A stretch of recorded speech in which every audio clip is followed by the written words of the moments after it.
What's up, people? How's everybody doing tonight? Wood and metal. How's it going, brother? Mongrels, downhill daddy. What y'all got going on tonight?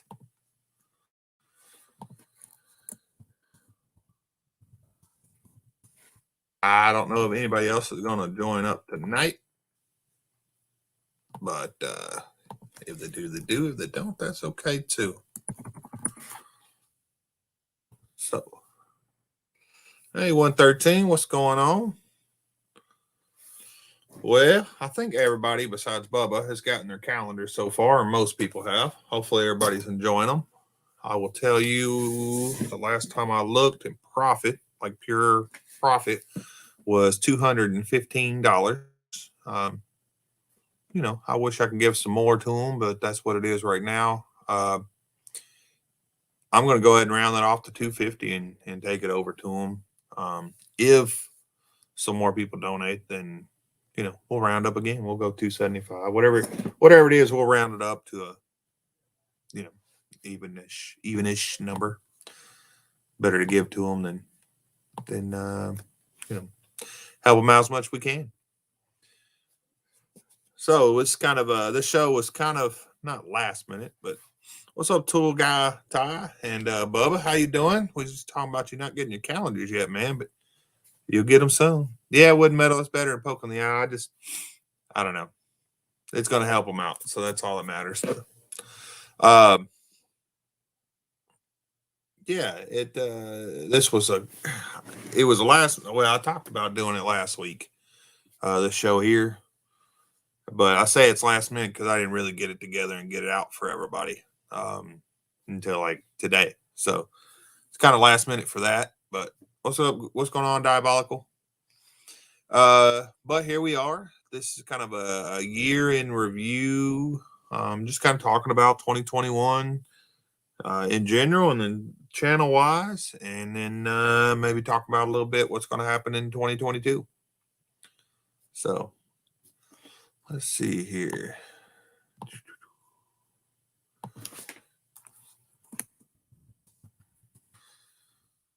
Okay.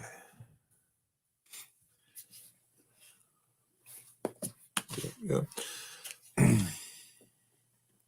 Dudes and wrenches, what's going on, brother? Hey, yeah, Brailsford, no problem, man. If you can make it on, awesome. If you can't, that's okay too, man. No worries. Not a big deal. We're just hanging out. So, well, we could kind of start with where the channel's gone in 2021, and we'll move on to just 2021 altogether, right? Been a crazy year for everybody, I'm sure. What's up, Pilot? How's it going, guy? I'm over here now highlighting messages.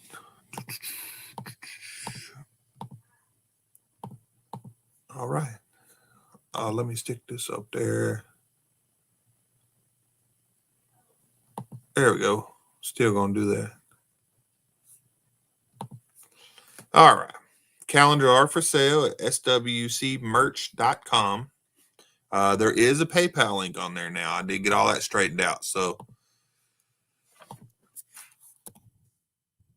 it's on there. And then also there is got a converter. Okay. Nice. We'll keep Pilot. I always say Waukesha wrong. Waukesha Pilot. Anyway. The calendars are for sale. There's some other merch on there. I did, not only can you pay on the site, which is secured, but I did get PayPal on there and also not PayPal, excuse me, Cash App. So all three payment types are on there.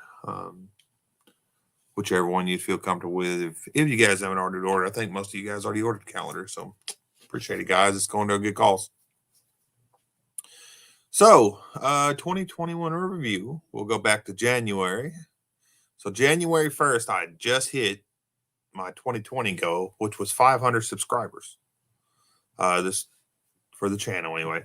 So I was pretty happy with that. And my goal this year was, of course, to hit 1,000 subscribers. I didn't know if I was going to hit the goal, but in August, I had just over 1,000. So that was a great surprise. I had plenty of watch time. Still do. It's appreciate everybody watching, everybody supporting. That watch time does help, especially now that there's ads on there, right?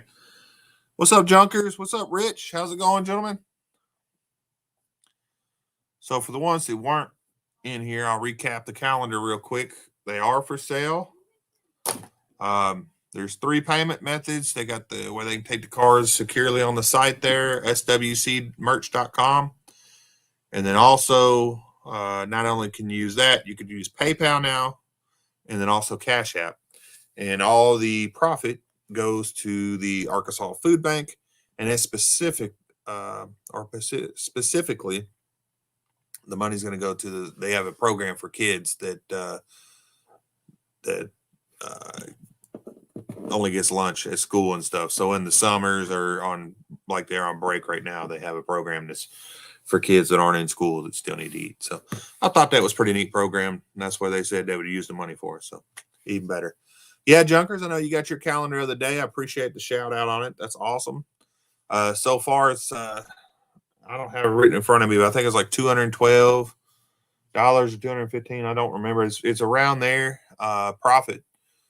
And I'm gonna round that up to $250. I'll pitch in the rest of it there. I do have a calendar. It's going to go to England for RAV4 since he helped out in Destroyer's Live so much. Rich, I hope you got your calendar, bro. I know that you helped out a whole lot for Destroyer's Live and his what he was going to, helping out. And I know you helped out a whole lot. So hopefully, a calendar's not it's just show appreciation. It's not, because you helped out. It's just showing you appreciation because you did. So that's really, really awesome of you, bro. Always a good idea to get food to the kids. Yes, sir. 113. You are right. And I appreciate everybody that also helped with putting their pictures to the calendar. Wood and Metal, Junkers, 113. Everybody that's in the calendar here. That's awesome. So shout out my video next weekly video. Okay. Yeah, cool, Junkers. Yeah, shout it out. Hey, Downhill Daddy, how's it going? Yeah, Wood Metal, you got your calendar. That's freaking awesome, bro. Pilot says he's listened to the cops chase a stolen car on his police scanner. Okay. Well, hopefully not too close to your house, right? Oh, wow. Appreciate that, Rich. You want that to go straight to Arkansas Food Bank, brother? I can make sure that happens. I'm assuming that's what you got written there for the kid. Let's see. Rich.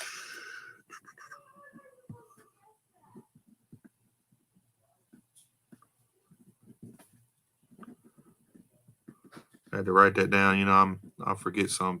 I got a really good memory, but man, I forget some things sometimes. How long the calendar's for sale? I'm gonna I'll keep them up, I guess, until like whenever. I mean, nobody's gonna buy a calendar in July or nothing, but I'll keep them up for a while. Ain't no reason to take them down. They'll be there. Yeah, Lawson. Yeah, I figured that's what it was, Rich. No problem. I got it written down, brother. I'm gonna get it to him. That's freaking awesome, man. Rich always helping people out. That's totally awesome. Yes, sir. There it is right there. Put it on for a year. Yeah, there you go, Mr. Orange. That'll be for sale for a year. And then after that, we can, do another year. We'll pick another place to donate to next year. What's up, Wasted? I got no sound for some reason. Can you hear me? I can hear you good. Oh, okay. Well, now I have sound. Oh. Let's see. Started close. Oh, yeah. Well, hopefully everybody's okay and that cops just pull them over and, who knows? Nobody gets hurt. So how's it going over there? Doing good. No, it's 3 o'clock in the morning. So, well, I appreciate you getting on. Everybody's saying hi yeah, to you here. What's up, guys? How's everyone doing? Yeah, it's definitely the time changes and then everything else going on. Mr. Orange can't hear me, huh? Uh-oh. I don't know what Let's that's see. about. Brailster says wearing Daisy Dukes. No, maybe next year's we could do that. Like sexy in quotation marks. YouTuber automotive calendar. The only sexy in my pictures will be the car. Yeah, Rich, no problem, brother. Yeah, Rich coming in big. 113 Clunkers. Hey, what's up, everybody? Junker says that's your wife on the calendar. No, it definitely isn't. That's my girlfriend. Nah. Listen, how's the saying go? You can go where many other people have gone. Well, damn it, what's her name? I have no idea. I knew it at one time, and now I don't remember. Look at you. It's Sarah something.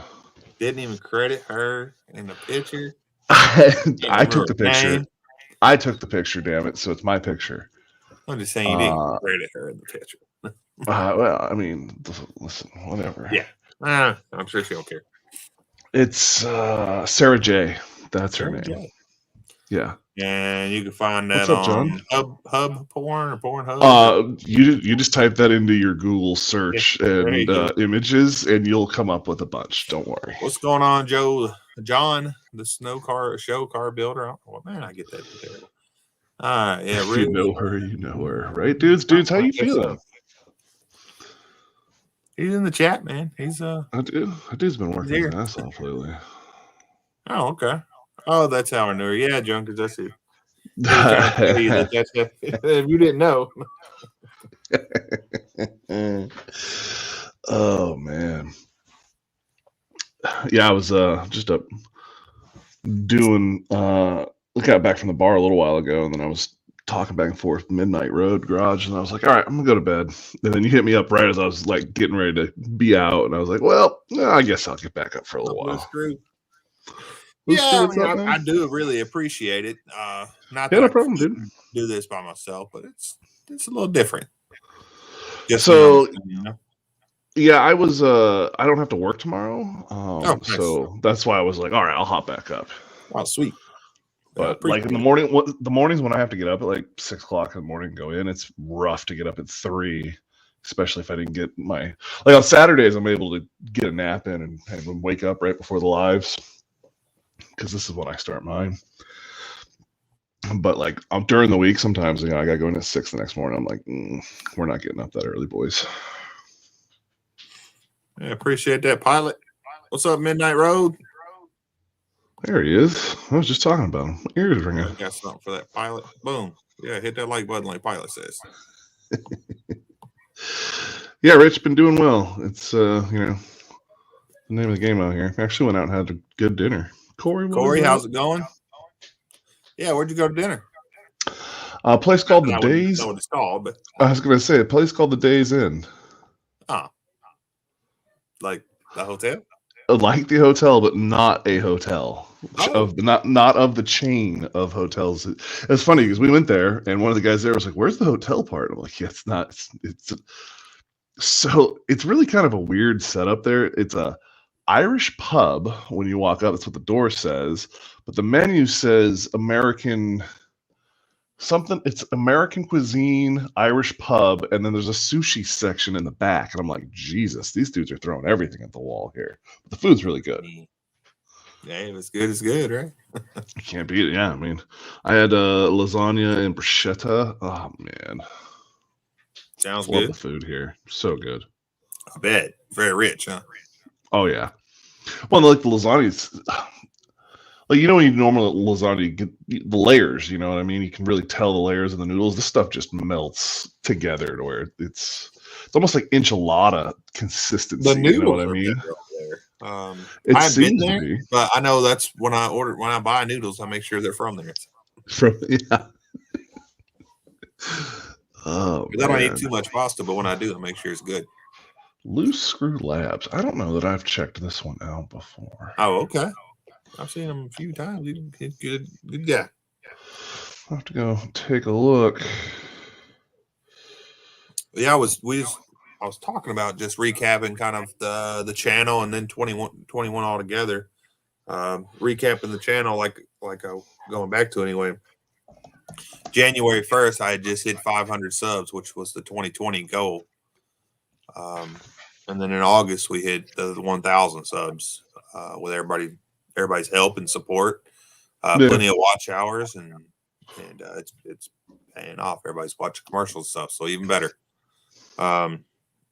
There's been a lot of, not only that, but also there's a group of guys. Everybody's kind of watching each other's stuff and hanging out and relaxing and chatting with each other. Not that everybody watches everybody's stuff, but you check it out, and if you like it, you watch it. Yeah, you do that, and it's awesome. I've found some great channels, so it's pretty good. Been a good year, with everything going on in the world. It hadn't been the perfect year, but it's been a good year for YouTube and the channel and everything. So I'm not mad at it. No, yeah, I was just looking at my numbers the other day. I almost doubled this year, everything this year from last year, but all of that is attributed to freaking coming in and doing all this stuff for the last 4 months or whatever it's been. Sure. Well, I just think what 2022 is going to do for you now that not only do you have some traction, but also you're going to be making content, some fresh stuff. I mean, not that everybody can tell that it's not fresh. I'm going to say it's saying you could throw in some lives, and we're got the thing in April. I think it's gonna be huge for everybody. I hope, I'm hoping to be close. It would be nice to be able to pull off the 1,000 around that time frame, but yes, that way you start getting paid. Well, I've slowed way down for me. What's up, Nick? Yeah, I'm running 43 a month. Almost survived 2021. It's there, brother. Yeah, so far. There you go. What's up, Nick? Yeah, I'm so recent, like the last, what is it? So I did an ARCS show and jumped up like 7 all right real quick, and I was so that was really awesome. Good old Arkansas boy. Oh yeah. Well, so it was funny. He's like, when I told him I was moving and retiring and whatnot, he's like, "Oh, sweet. So, tell us why you're moving to Arkansas." I was like, "Well, sorry, bud." Yeah. But yeah, so we need to get him to come up and get in on that. He's whole deal when I spoke with him, I think he's going to be busy. But yeah, he was talking about maybe coming up. We're going to drive right by his house, so we will stop. Oh, so yeah, we're gonna have to stop. Yeah. So he's probably 2.5 hours from me. Okay, on the way. Bad at all. Yeah. So well, he's about 6-7 minutes out from the freeway, I think. So it won't be. It's nothing, As long as it's somewhere big enough to turn around that big rig of mine, I'm down. It's Arkansas, but he's room everywhere to turn around. You say that until you're 70 feet long and trying to turn that bitch around somewhere. Well, everybody's saying hi to each other. He wants to come down this way in the summertime. Oh yeah. Mechanics, what's going on? Or is it mechanics? We like fireworks and gas tanks. Nice. Okay. Yeah. Everybody saying hi to each other. Okay, cool. Well on Drifter. Nice. So, well, how was your 2021? Since we're talking about 2021, end of it here. It's a shit show, man. So this was, full year being away from the family and doing all that crap. So that part, that sucked. That part sucked. Well, I'm sure you enjoyed some peace and quiet, but I mean, yes and no. I mean, the real hard part, the family part really sucks, and that is what it is. But the whole I got so into the hobby and doing everything. I haven't touched anything, car related in over a year and some change, Do you think it'll be hard to get back into it? Or do you think you just jump right back in? Yes and no. So the lack of, I don't have a garage set up for when I get back to Oregon, so it's going to be half out of the trailer, half out of wherever I can park and do things. So I still have to figure all that out. When we hit Iowa, it's going to be, well, I guess you've been doing mechanicing on the airplane, so. Yeah. So it's not like I'm out of the game from doing that deal. But so at least you have some experience. Keep your hands busy, I should say. Yeah, but I'm going to be coming into projects that are like the Subaru. It'll be 2 years since I touched anything on that Yes, car. you're not going to remember. Well, you might slide back in and remember everything, but probably not. Well, it's like, and what did I do? And I've had time to look at some things, and oh, here we go, get them. I've had time to look at things like pictures and videos and whatnot, and go, crap, like my turbo kit, I need to redo it. I don't know how I'm going to redo it and make it work, but that's not going to work the way I had it built originally. So I'm going to have to figure that out at some point. And then the rear end is questionable on its longevity for the way I did it. You know, it's just things like that. You go back and edit the video, and then I watch the videos on, you know, almost a year later from doing it. I'm just like, oh, I so should have done it this way or that way or whatever the way is. You know what I mean? Yeah, I mean, now that you not only have experience but have seen other stuff, and Yeah. there's more people doing it now. So, well, yeah, I mean, exactly. Catch all kinds of things. Rich says apparently, yeah, the paint came out on the Z. So if you go back and watch it's one of the videos where we're cleaning the garage, and we bring that car in, and my buddy opens that door into the brickwork of the garage and creases the body line and messes up the paint right in those paint graphics. And I was just, that really made that car go back on the burner, like way back burner. Because I, for a long time, didn't know if we were going to be able to fix it. And I have so much time and money into that freaking paint job on that car. It was just like, what do I do with this? You know? But fortunately, my buddy Bean, man, that dude is really good with paint. I don't know if you've seen the last 3 weeks of videos on my channel, but it's all been paint work on that damn car. Pilot, you're crazy, bro. I don't know if you've seen his comments where you're talking about that. I'm sorry. I see it right life, cemetery plot. Yeah, yeah.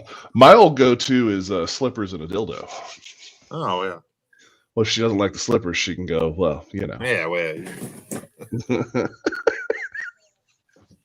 Well, it's funny because I got her slippers for her birthday. Well, my son did with my help. And she said after she opened the slippers, and then I had a second gift that was from me, and she's like, her mom was there, and she's like, I got scared to open it for a second because I always say that, but I never actually do it. I tell my wife every year I'm gonna get her a vacuum, and that never happens. I told her at the split second, she's like, "Did you really give me a vacuum?"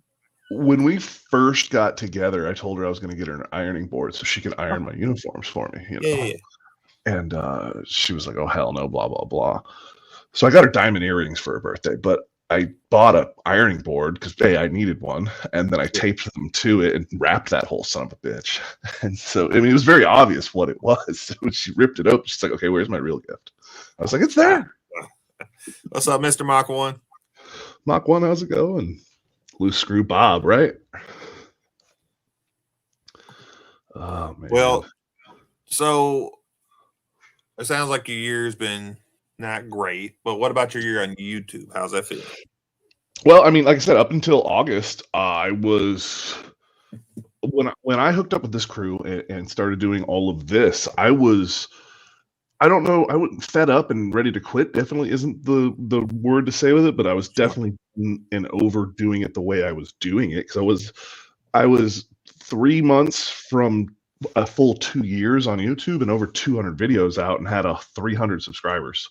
Yeah, I was getting watch hours. It was steady growth, but it wasn't any kind of explosion. Not that you're having an explosion now, but I did when I first got into it. Sounds like you're having more fun with it. So. Well, yeah, the lives open up a whole different aspect of it.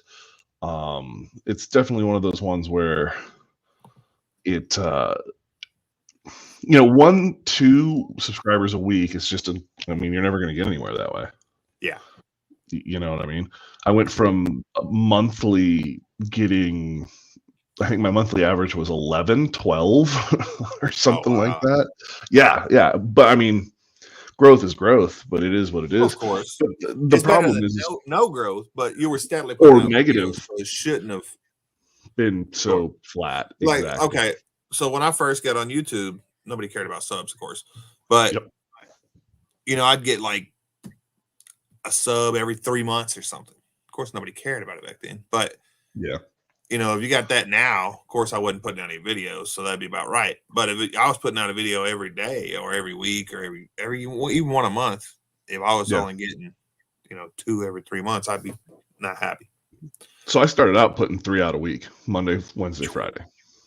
And I did that for a year.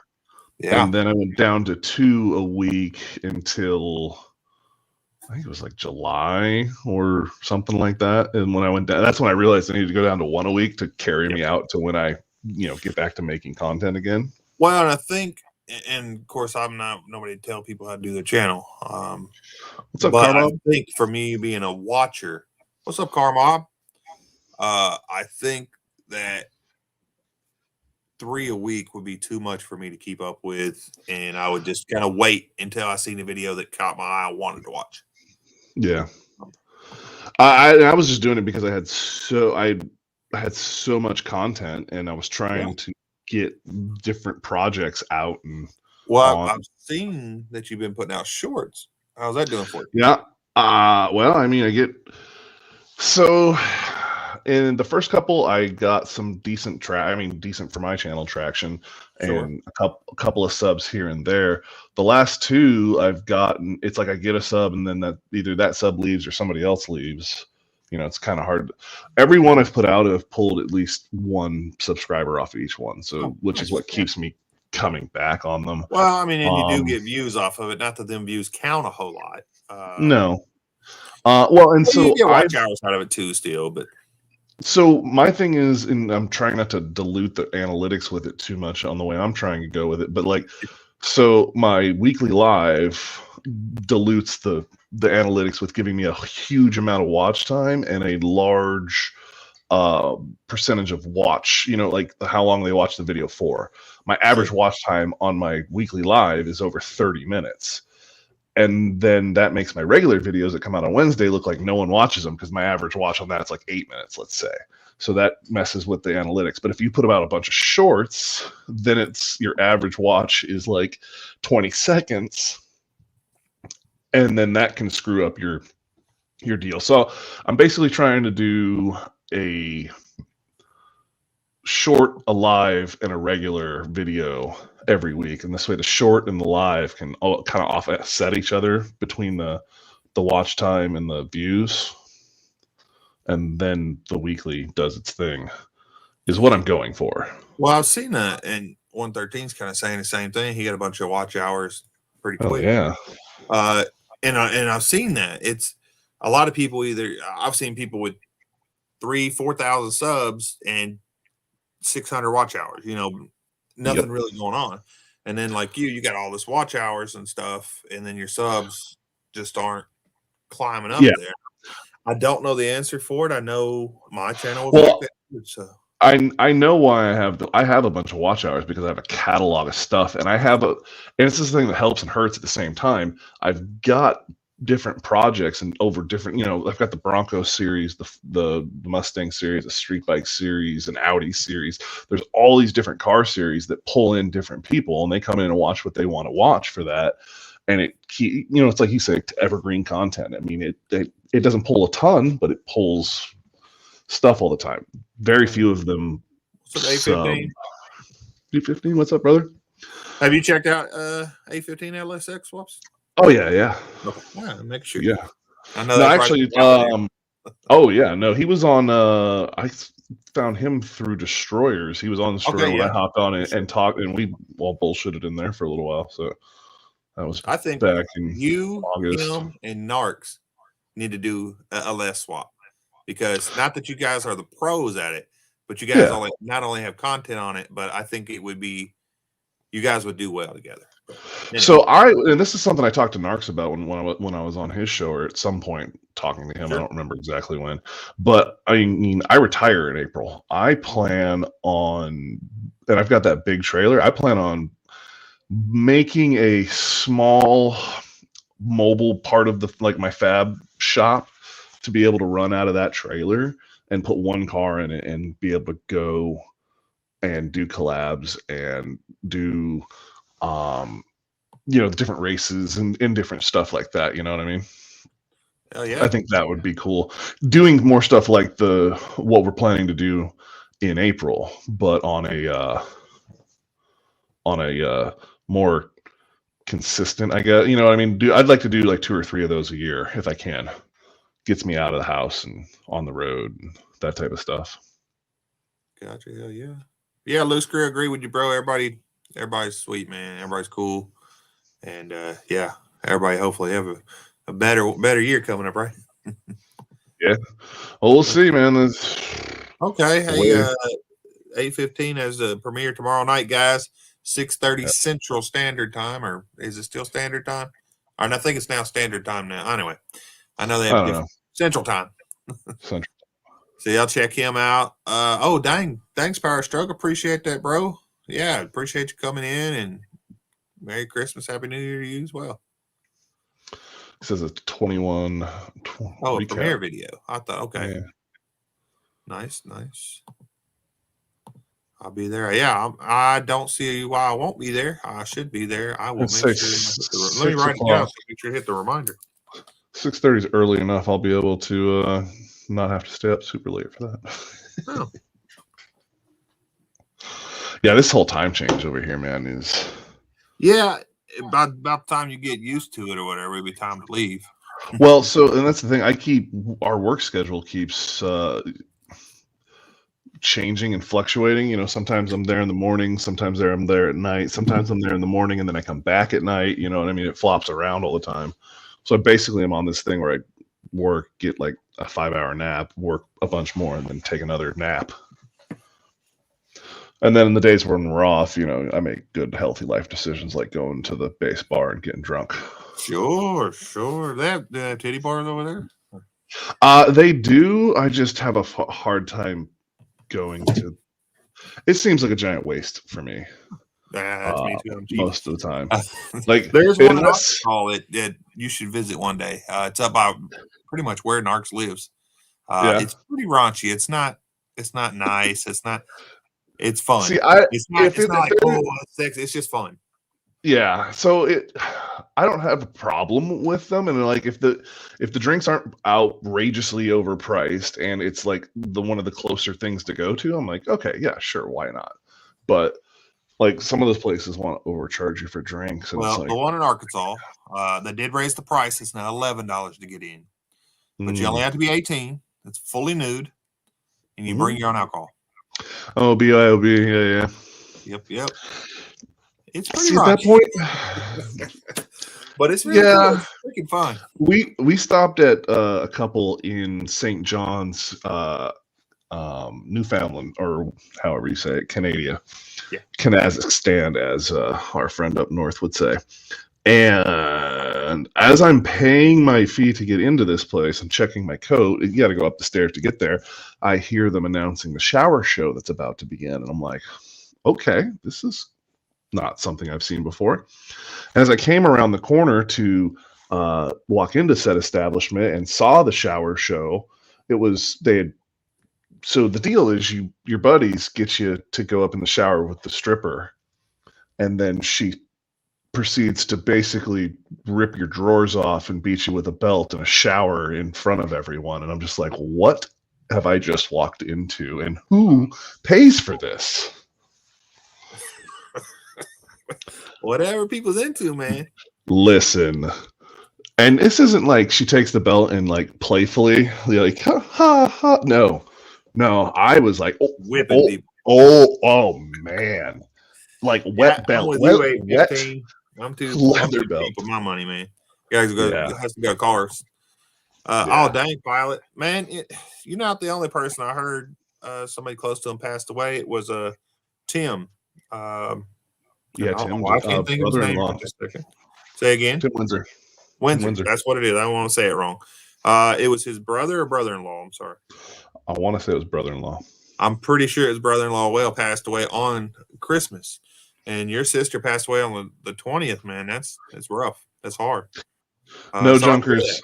Hard to hear I did not try it. I like to keep my drawers on me. Dang, Destroyer, appreciate that, brother. Oh, man, yeah. Destroyer's such a good guy. I can't say no.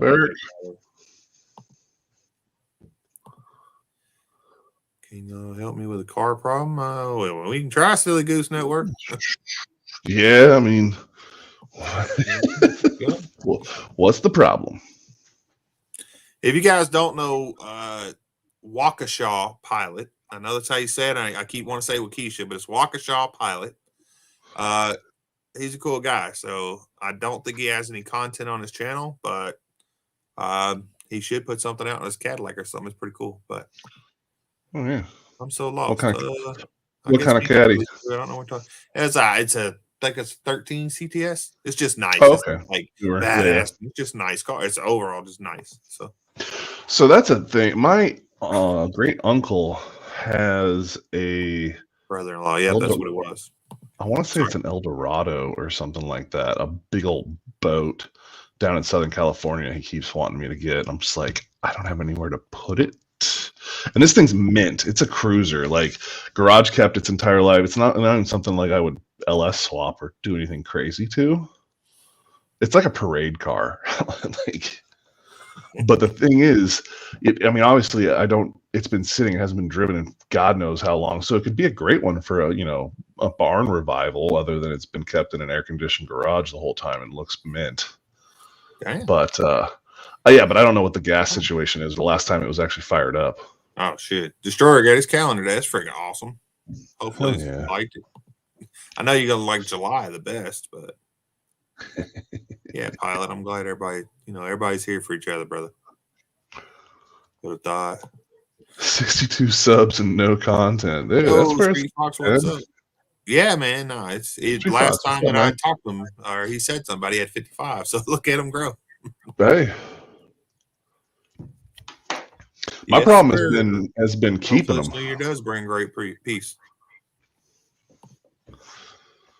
This has been the first in a long time that my other category's been positive. Yeah? Yeah, normally the other category is always in the negative for me. Oh, well. Did you see, and I don't know if anybody else talking to somebody about, in fact, it was Dude's Wrench. I was talking with him earlier about it. Instagram Reels. Yeah. Now has their own budget. Really? So all you have to do is put out your Instagram Reels. Make sure it's a business account, right? Make sure you have a business account and it's public. Mm-hmm. And then set up your payment details. So once ever on your Instagram, whenever you qualify, and they just pick when, you'll be in their bonus program making Reels. And it can pay from, it depends on how many views you get, of course, but you have to have a certain amount of views to even get accepted into the bonus program. But you can most people make between $200 and $2,000 a month. But you can make up to $32,000 a month.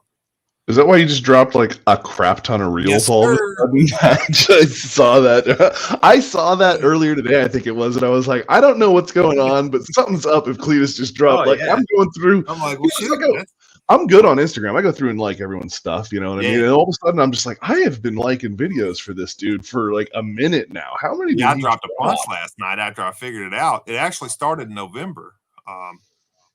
So did this YouTube short program, but I've still yet to meet one person that's actually got money from YouTube short program. But on Instagram, I know a few people who have gotten the money pretty quick, like within 2 months. Some people get it within days, but within 2 months is where most people get it if they keep putting stuff out there. So, yeah, I've actually the shorts that I'm putting on are videos that I've put up for Reels, and they do better on Instagram than they have done on YouTube, realistically.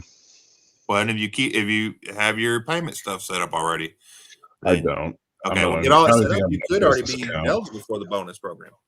Yeah, I'll have to figure out how to do. I mean, listen, $200 a month. That's. Oh, listen. Hey, anybody's money at this point. I ain't looking at any of that. Yeah. Drunkers, I don't know if everybody got a chance to check it out, bro. Are you talking about, was it a El Camino, I think was in the video? I did. I haven't watched it yet. I've seen it through, but I have not. Yeah, I'm the same way. Let's see. Yep. Cadillac. Waukesha Pilot's a Cadillac guy there, obviously. Yeah. Paid cash. Big money. Don't need luxury. Yep. Everybody's saying hi. I think this New Year is about to be a blast. I do too, and I think this is not only 2022 is not only going to be the year of Cletus, it's going to be the year of automotive YouTubers. So all you guys that are wanting it, I think this is going to be everybody's year. So we'll see. Seems like they're ramping up the shutting down of things right now. come on now, stay positive vibes. Uh-huh. That's what we're saying. It's going to be awesome. Now You're take not a getting look. information I just got today. Instagram Reels assistant. Okay. No, I'm not saying. I mean, realistically, I'm sure everybody's going to have their own problems. Everybody has problems, but Yeah. I think it's going to be good. I really do. All I know is if they cancel Mardi Gras this year, I'm gonna lose my shit.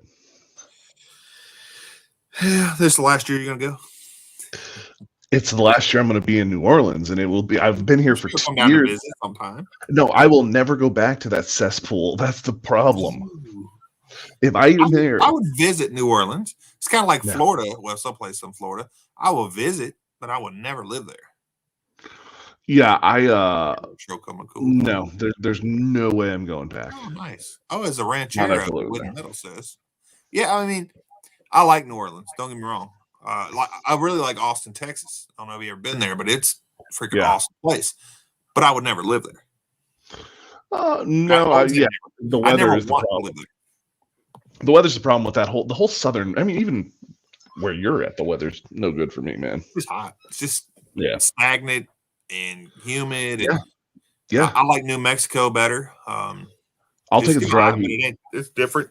You don't. Yeah, it's you don't feel it. You don't just walk outside and start dripping. Yep. And that's what I can't deal with. That's why I like the. Although it's. No, I had a buddy die from the flu. Pilot. It's still out there, and he was 30. Let's see. Well, I'm there. He was 34, so he's pretty young. And technically, he died from dehydration, but it was because of the flu. He couldn't get enough fluids in, and then he got his lungs got water or whatever. So they didn't classify that as the vid, did they? No, it was flu. They said it was flu, so he did not test positive for COVID. Hopefully, yep. Trying to keep up with chat, man. I'm sorry. Yeah. For each other, yeah. Now Junker said it's El Camino. I thought it was El. What about it? I think it's a 79 El Camino Junkers. Like I said, I haven't watched the video yet, but I think that's what it looked like to me. 78, 79 had to be one of them. Could be worse. Good of the weather here. No, I could not because I would not do that. Yeah, 34. Yeah, it's cold up there. Yeah, they've been getting snow back in Southern Oregon. My wife. It's funny. It was 73 yesterday, and today it was a little cooler, but not much. 86. That's an 86 El Camino. Huh. Don't mean to keep interrupting you, man. I'm trying to keep up. Oh, you're good. I got messages going and stuff over here too. So yeah, live screw. It's you gotta live life to your fullest. You only have one life to live. No reason to sweat the small stuff. Just be you. Don't worry about other people judging you because it's your life. Just do what you do. Junker said they're getting a storm tonight. Mid-80s. That's probably the one that's coming across. Where you at, bro? 31? Oof. No, thank you. It says I have a message on Instagram, but I'll go to Instagram and there's nothing there. I've had to refresh the page sometimes to make that work. It's weird. Deep freeze since Christmas, about 20. Yeah, so anywhere that the negative comes in is not a place that I want to be ever. Like, that's no.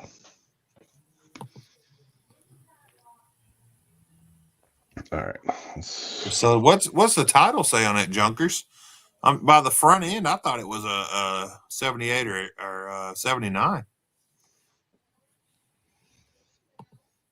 They've been in deep freeze since Christmas. -25 Fahrenheit. Ew.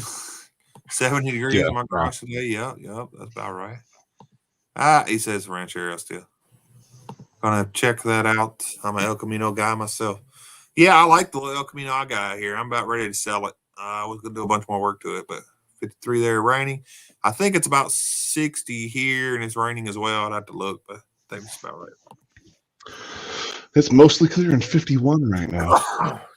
No, I can't do cold weather, man. I don't know if it's because I'm fat or because of the helicopters I was jumping out over what, but my knees are it didn't cold weather me don't vibe.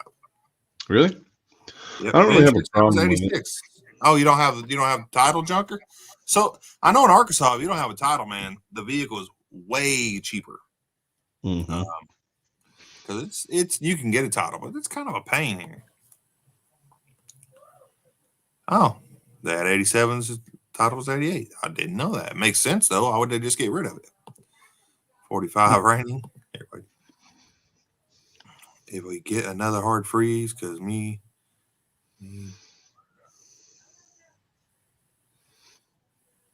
Oh, you're gonna go sledding. I'm about to say, what is this guy talking about? Yeah. Let's see. Oh, hey, there you go. Yeah. No title needed there. Huh. Oh, it's over a certain age. That's crazy.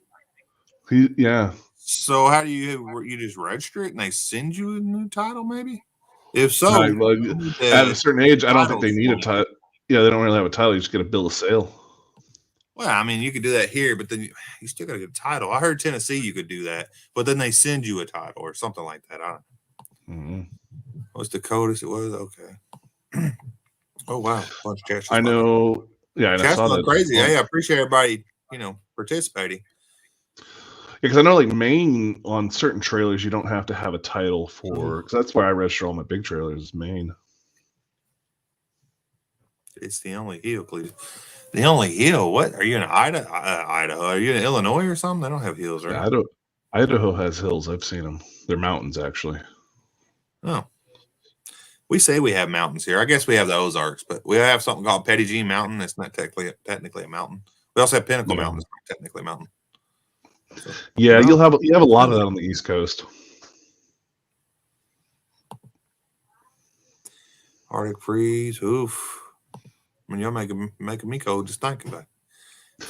Yeah, I've been seeing all the pictures going, that looks cold. She's been complaining about it the whole time, too. In Texas? Hold on. They get snow in Texas. Another hard freeze. Okay, they get more. They're just like in Arkansas. We get more ice than we do snow. Yeah. What's up, brother? What's up, man? Yeah, I was at the office. I could not come on. Important Navy duty, huh? So I had freaking plumbing problem with my house. So my house is being destroyed. So some of the stuff that I can't access from my home laptop, I need to go into the office to take care of. So it was your wax seal you said the other day on your live? Yesterday? Yeah, and it's kind of weird because my neighbors across the street had the exact same problem the day after. So I'm kind of thinking the city is the cause of this, and I have no way to prove it. And they'll never take credit for it. And yeah. And when I get my floor rebuilt and my kitchen rebuilt, which is happening right now, if it happens again, I don't know what I'm gonna do, but I'm gonna lose my shit. Yeah. Well, are you claiming USAA insurance for this, or what's up? I was saying, do you have USAA? And he kind of asked the same questions as the insurance paying for it.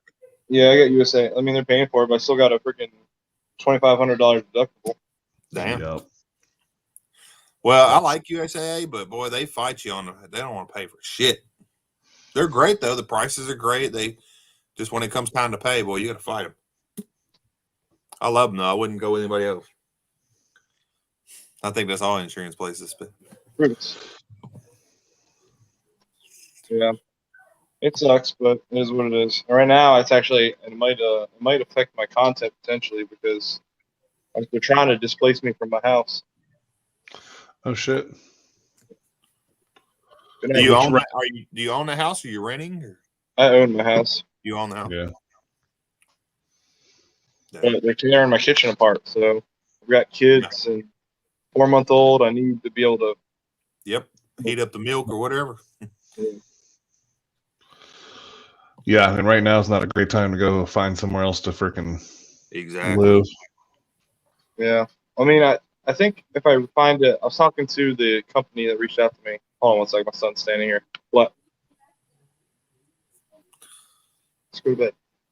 The company that reached out to me, they told me that like if I find an Airbnb, they can they can work with that. So I might start doing some research into that. The problem is also I only do have 3 kids. I got 2 large dogs. That does make it a pain. Yeah, you're right, Jeremy. Well, did you guys see my last short where my shoes busted apart on me? I did see that one. Yep. I didn't see that, but I did watch like 100 of your reels because they all. We were talking about that earlier. I was That's like, because Instagram pays money now. I had to check to make sure I wasn't like on your page because I kept seeing yours after yours after yours. I was like, there's no way. So I was like, yeah. Well, like I said, I knew Cletus was up to something when he dropped a million reels. I should have spread them out and just dropped one every day, huh? No, yeah. This dude just blew his whole load at one time. I've got a couple more I can put on, but yeah. I wanted to see what they'd do. I'm not. They're doing okay. I was listening to you guys at the office though. Okay. Yeah.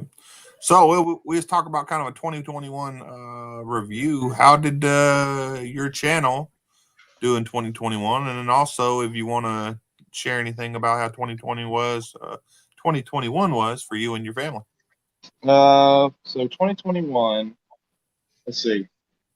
We go a little further back than that. So I started really trying on YouTube in end of March of 2020. And I got monetized in April of 2021. So I went from 30 to 1,000. So that was good, obviously. And I was on good pace for everything. I was averaging probably about 100 plus subscribers a month. And then I proceeded to, I think, get myself shadow banned by arguing with YouTube. And that kind of cut that number down in half. And I'm still getting this. It's kind of weird how that's kind of played out. Everything was going pretty good, and then I confronted YouTube for overstepping their bounds. And yeah, I don't know. I can't say for certain that's what's happening, but looking at my metrics, just seeing how everything just kind of took a dive bomb. It just didn't make sense to me. But it is what it is. I don't really care. I'm just gonna keep doing what I do and see how it goes. I was hoping to be at 2,000 by the end of the year, and I didn't get there. And if I had kept on the same path, I would have. That's the only downside, or the only thing I'm disappointed about. Well, I mean, I think you're 16 something, so you're not like crazy far off or nothing. Yeah, I'm not. And you're already monetized, so the subscribers don't matter as much, of course. So they don't, but it was that was my personal goal.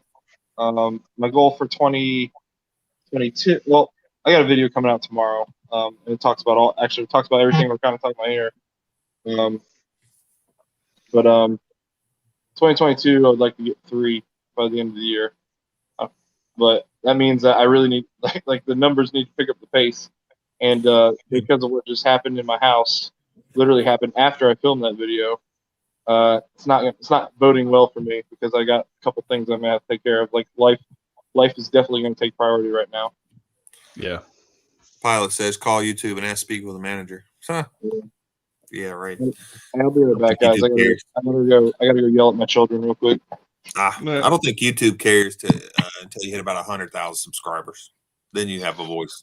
Well, yeah. Then you get a guy. You get a Bob. Maybe I'm wrong. Maybe. No, they don't. They don't even care. They don't even care at 100,000 realistically. Oh, really? Yeah. I mean, Well, I mean, they told Zip Ties at 100,000, listen, stop cussing, or we're gonna shadow ban you. And they basically said that okay. Let me rephrase. When you hit 100,000 and they're making good money from you, so if they can't put advertisers on your channel, then they're not. Yeah, maybe they don't care. Yeah. I don't know. There's a reason they're pushing these shorts the way they are. Sure. I think that's to combat TikTok. Well, it is, and then they don't. You don't have copyright. Deals, right? You don't have copyright issues that they have to enforce or do anything with because everyone's stealing everyone's shit. I mean, there's literally channels out there that all they do is take shit from other channels or other TikTokers and repost it on there and get a bunch of views on their on their stuff. Sure. And for YouTube, they don't. So get your YouTube money from the short bonus or whatever. It can't have music. It's copyrighted, and it can't have logos from other sites. So even if you have 1 million views on one and it says TikTok on it, they don't have to pay you shit. Yep. But they'll put ads all over it for you. Oh yeah, no, definitely. Yeah. I mean, it makes they have more rules, but they're not as. It seems like they're not as strict on them, but who knows? I don't know. Maybe they're they're more strict on. Well, and one thing I have been noticing especially with the shorts on YouTube, is it seems like a lot of the bigger guys that do shorts on YouTube do them on a secondary channel. Yes, I've seen that a lot, dude. I've seen people have 3 channels: one for lives, one for their main content, and one for shorts. Yeah, and there's probably a good reason for that, but I'm sure there is, but I'm not doing it. Nope. My channel's just not. If I had 500,000 subscribers, right, maybe I'd do that to keep it separate. But that's it. I'm not. Yeah, I mean, maybe that's the reason my channel is doing what it's doing. I don't know. Because Bros, he's talking about shadow bans and whatnot. I'm like, is that what's been going on with me for the last 2 years? You know what I mean? Because you're in a tough group. You're in automotive, which it's tough. And I don't know if you've noticed, because I don't know how you said you've been on 2 years. How long were you on before that? Just out of view. Just out of view. Oh, I've been watching YouTube since the beginning. Okay. I mean, here and there. So I know I've been for sure watching since 2009, and you could tell just how many more automotive have jumped in. It used to be maybe 5, maybe, and now it's you could throw a stick and hit 70 of them. It's you ain't lying at all. I mean, it's still not as saturated as like gaming is. Oh yeah, for sure. But gaming has more support. They even have their own tab and stuff. So yeah, you ain't lying, models. They do the same to my videos. I'm just like, I hate it when I go to show something on one of my videos. They don't. Okay. That's what so all the music I've been putting on my shorts and stuff, and when I do that is all out of the library. The free library. Yeah. Yeah. Well, if you get the other library that doesn't last, but 20 seconds or whatever, they don't have to pay you. But if you go to the YouTube library where it's, you can put it in your regular video if you wanted to. Yeah. You can use it. That's what I've been doing. What you lost on, listen, you talking about YouTube itself, brother? We don't want to lose you, man. I'm sorry. I'll go talking. Don't even know. Wow. What's up, 615? 615, how's it going, man? I need to get a Monday off so I can freaking hop into one of theirs again on a Sunday night. Oh, that's because you're over there. Yeah.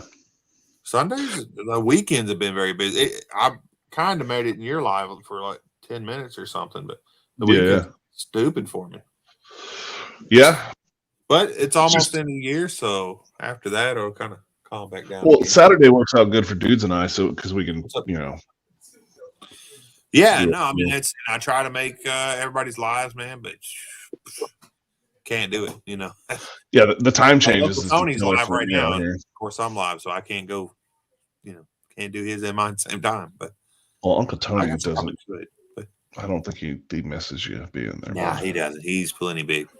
I watched Uncle Tony live that was literally just paint drying on a motor, and there was over 100 fucking people watching it. He's cool, dude. No, it's cool. I just couldn't wrap my brain around, and they were going back in the comments talking to each other. I'm just like, oh yeah. And the thing, it wasn't clickbait. It said watching paint dry, and there were people there, and I was just amazed. Yeah.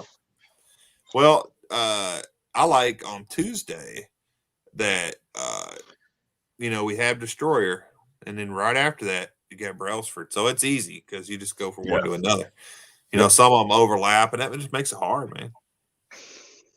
Well, that's why I try to get on Power Strokes all the time on his live stream, and sometimes I make it, sometimes I don't. So, all right, Paul, brother, appreciate you. Problem is, like you're saying, there's so many channels, automotive channels. Like everybody's got to do their own thing. Like I used to overlap with Destroyer because that's just the time that worked best for me. I didn't really care if people went to Destroyers. It's not gonna hurt my feelings. People went to mine. I'd hope it didn't hurt Destroyers, but just the way it had to work out was that I have to do. I couldn't not be on Tuesday. My name just is too perfect. Boss 3 Tuesday. Yep. Yeah. Well, and I think it's when I'm on Destroyers Live, I see you in the chat, and then right afterward, a lot of everybody, the same people, go right to yours. So yeah, I've been bummed. I've been missing like Eric's, especially because I like those, but I've been going back and watching them afterwards. But I get in like 2-3 hours before it's going to go on, and leave a message and be like, I'll see it when I can. Nick, I don't think I've seen channels where people eat with you. That might be a lie for Monster Rust, right? I haven't seen. Where has he been? Yeah. I hear from him once in a while, but yeah, he hit me up for one on Thursday. He did too, and then they never had it. They never did it. I literally stayed up to do it, and then he was like, I texted him and didn't hear anything back, and I was like, I'm going to bed. Like, I'm tired. Dude, you're probably right. He probably does miss me. It's. It's like I log in. Happiest guy on YouTube. That's okay. He wrenching bolts. I wonder why it's not just wrenching bolts anymore. I don't know. Huh. Eating with Monster Rust, right?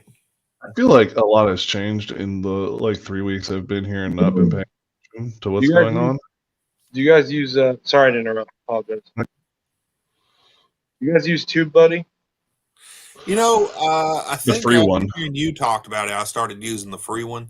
I wouldn't pay for the thing because it's okay, but they're stuck in the way the YouTube used to do it. They're stuck on tags and all this. That stuff doesn't matter anymore. Well, what I do like is, tags don't matter as much, but once you can tell if a video is hitting by looking at your tags because it'll show how popular they are, and you can sort them a lot easier. And the other thing I'm about to start using, I'm going to try it out, see if I get any copyright hits, but I got this Audio Hero feature. It's a whole new library of music, which I'm about to try out. Yeah. But I only paid for it last year, so it's still running on my initial. If I had to redo it, I would pay for that instead of StreamYard. I'm not happy with StreamYard's paying. If you're less than 1,000, it's like it was really cheap. That's the only reason I did it. Once you got over 1,000, it went up in cost. So I haven't re-upped it. Yeah. It's burned out after a while, so y'all good. Yeah, no, and it's downhill. You are completely right. And they were doing some every night, multiple ones every night for 6 to 8 hours even.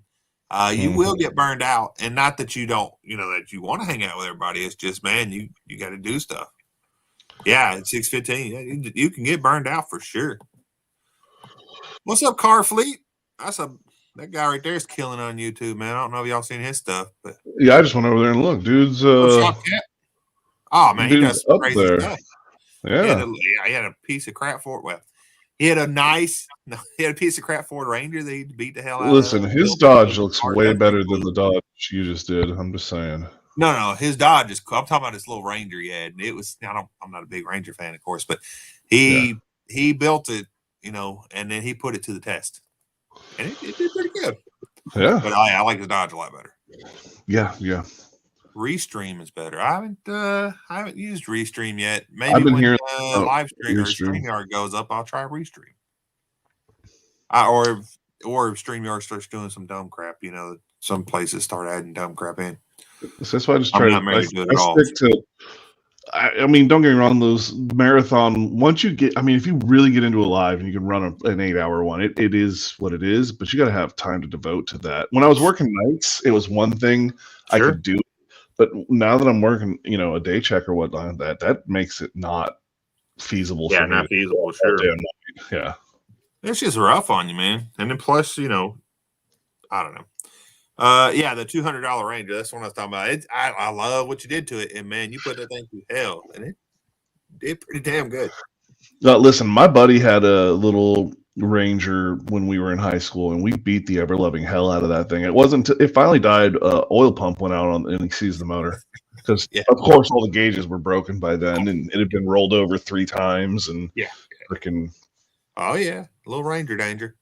Yeah, Power Stroke, you're right, man. The lives make it hard to watch content. I've got to where I watch live on my phone because I want to comment on the lives, you know, if I even have the time. And then I watch content on my TV. That way I can just kind of relax and be on my computer or do whatever, you know, at the same time. So I've been watching your videos where you're painting your car, and I probably haven't commented on any of them. Or if I have, see, I got to go back on my phone and comment because I can't do it on TV. Get to TV. I'm the same way. I watch everything on on the TVs. Is how I like to do it. But I've got a 75. I don't know. I got a big TV in there, and it's much easier just to kind of lay back and watch it. So going back watching these, you know, because I haven't been able to catch these live. Going back, catching them like re-recording. I can't tell you how many times I go to type some shit. Like I'm watching it, and I forget that it's not live, and then I'm going in there to like type in the comment because I'm like, oh, I got something to say about this, and I'm like, oh shit, you can't do that. Yep. I wonder how CP's been. I haven't heard from him in a little bit. So he was on my show last Saturday. He was feeling better, getting better. What's up, Morsky? How you doing, man? Haven't heard from you in a bit. That's the guy right there that's got a real hustle going. That dude works hard, man. He's always got new videos coming out. Oh, I see. I don't know how he does it, man. And he has a full-time job. So that's the part I don't get. Some of these guys that run channels and do like, oh man, and Morsky's his channel he does more than I do. Just fix one thing or fix it up a little small. He does like full on. Let's get this piece of crap from the jungle. And oh man, that's a hard worker right there. Everybody go check him out if you haven't already. I'm sure everybody in here watches Morsky though. Diabolical said he talked to him tonight.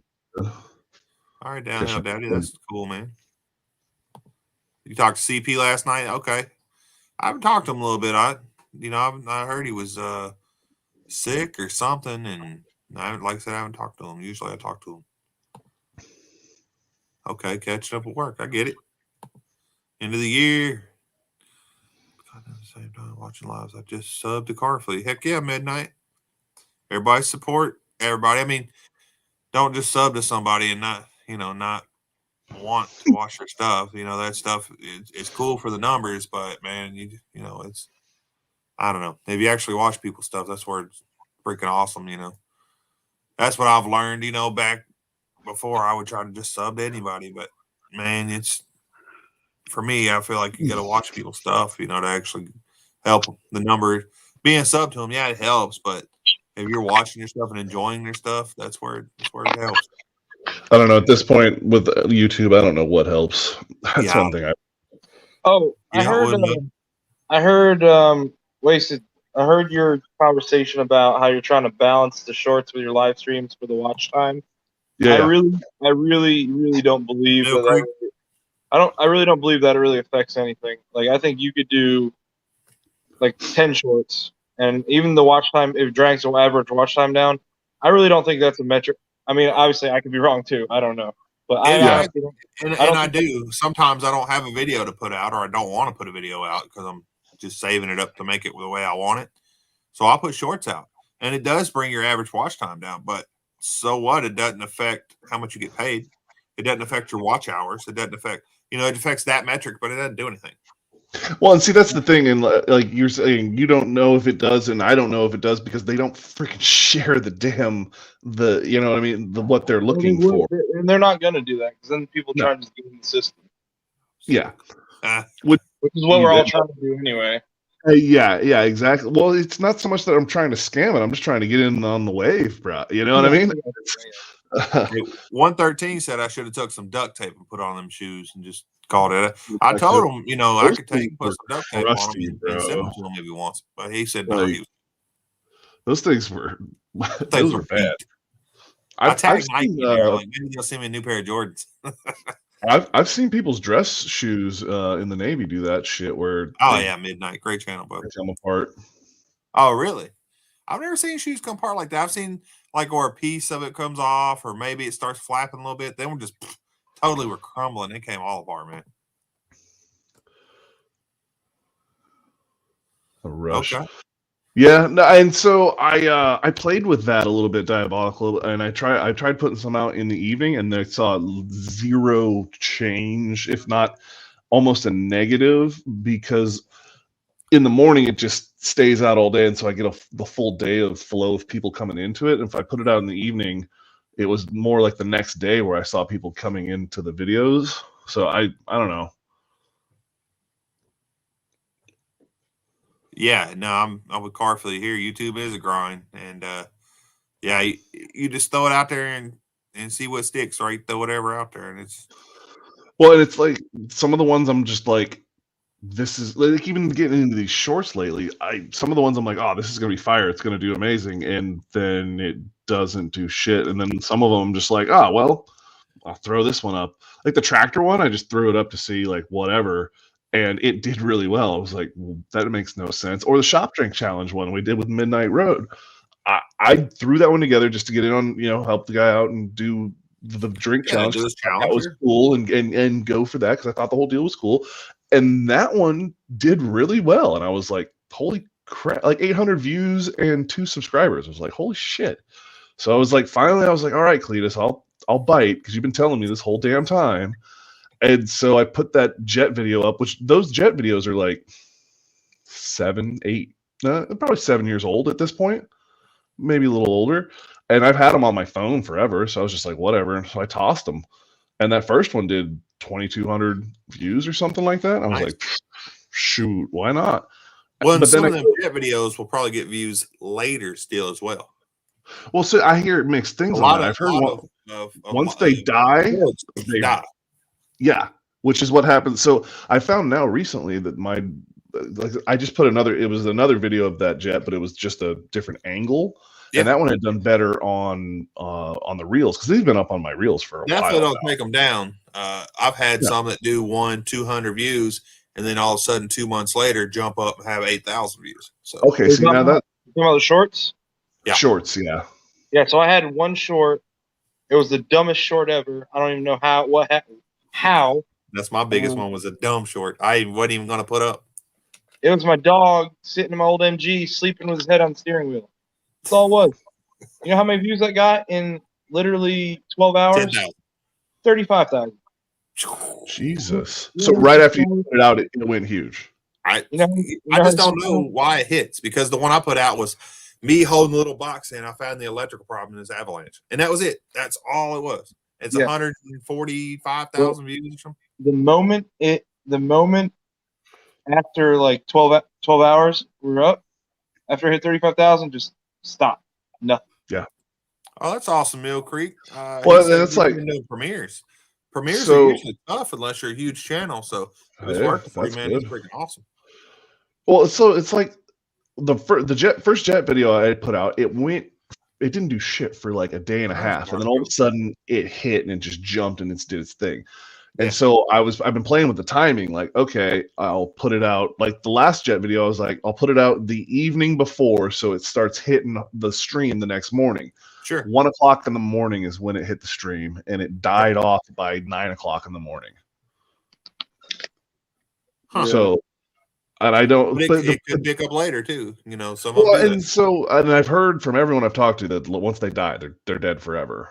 Well, no, we'll see. I'm gonna leave them. I'm not doing anything. I've had some both ways. I had some that hit, and then nothing and nothing. And I've had some that didn't do anything the whole time, and then I had some that did a little bit and it stopped, and then later on just right back up. Yeah. So I just put one up that I thought was going to do really well, just because I thought I was like, this is just the perfect level of stupid and unique or randomness that's going to do well, and it hasn't quite hit yet. But it was my son got the freaking Monster Jam Gravedigger, and I don't know. I saw that one actually. Yeah, I'm like, he starts playing with this thing. I'm like, how the hell are you doing that? I thought he was balancing it himself, but if everybody doesn't know what I'm talking about, this freaking monster truck will stand up on two wheels and balance itself, so you can drive it around like the damn freestyle Monster Jam. Oh, I thought you were doing that. Well, first of all, I thought you were actually doing it because I didn't think there was any way your kid could have been controlling it, doing that. That was me doing it. That was me doing it for that one, but you don't have to balance it. You literally. I thought you were like, okay. You hit a button. See, that'd be even cooler, but it does it by itself, and it looks like a cheap toy. So you're like, this shouldn't be something a cheap toy should be doing. Yeah, I mean, it's ridiculous. That was badass little video. I saw that one. I kind of want one of those toys myself. Shopcast dishwasher video didn't do well, but his snow blowing seems to catch. You know, I've heard a few people, and even seen it, that wiping snow, like with your brush or whatever, wiping snow and ice off your windshield and snow off your car, just quick video of you just wiping it off real quick and fast forward or whatever. They have been getting 300,000 and 400,000 views. I can tell you, dudes did a whole shoveling snow video and it didn't do so great. Didn't do so great. There's something that didn't do so great. So, and it's all how you title it too. I'll tell you that real quick. Yeah, you ain't lying. What's up, Tim Windsor? How's it going, brother? Well, it's like I did I had an Osprey video from the other day, and I made it to where it's slow motion and you can see the freaking blades. It was a little blurry, but I mean it's still. I watch the videos because I'm really looking for something where I can start every comment with the word chief. Well, I look to be like, come on, chief. No, but I'm not a chief, right? Oh, you're not? I thought you were. Nah, first class. Oh, yeah. You let me go. You let me go this long with that. Yeah. I've been letting it go. I figured it was one of those to have in person type of deal. Because now you need to promote. You have the officers. You have the enlisted. I'm not promoting. Chief in the Army, which is his own thing. It's like an officer that's enlisted. It's different. It's true. I'm an E6. Yeah, I'll be retired. What rate? Oh, airframe, AM. I just had a LS2 convert to AM. Old LSs. Yeah, no. So I retire in 100 days is when I go on terminal. What's up, dudes? What's going on? Well, congratulations. Thank you. Hey, I'm ready to go do something different. I'll tell you what. Being live every Thursday this year. That's freaking awesome. Hell yeah, that'd be cool. Stick to something like that. This Audio Hero thing on TubeBuddy, I think it's gonna work out well because I think the free content, or it's not free. It's not free. It's free if you have TubeBuddy. I think the content is higher quality than what YouTube puts out. Huh. Well, Midnight Row was just telling me they dropped a whole bunch of new audio for the YouTube. I haven't gone through it all yet. Well, I mean, the problem is when they drop it, everyone goes through it, and so it floods. There's some gems out there if you dig in. Dudes, how you doing, brother? Oh, surviving. First class general.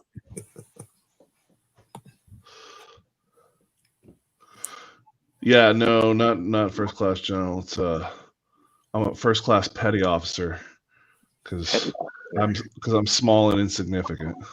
We have in the Army. There's a private first class and a sergeant first class as well. Sorry, I'm slightly delayed. I freaking stepped on you on accident, please. Oh, you're good. Dudes with hordes of cars.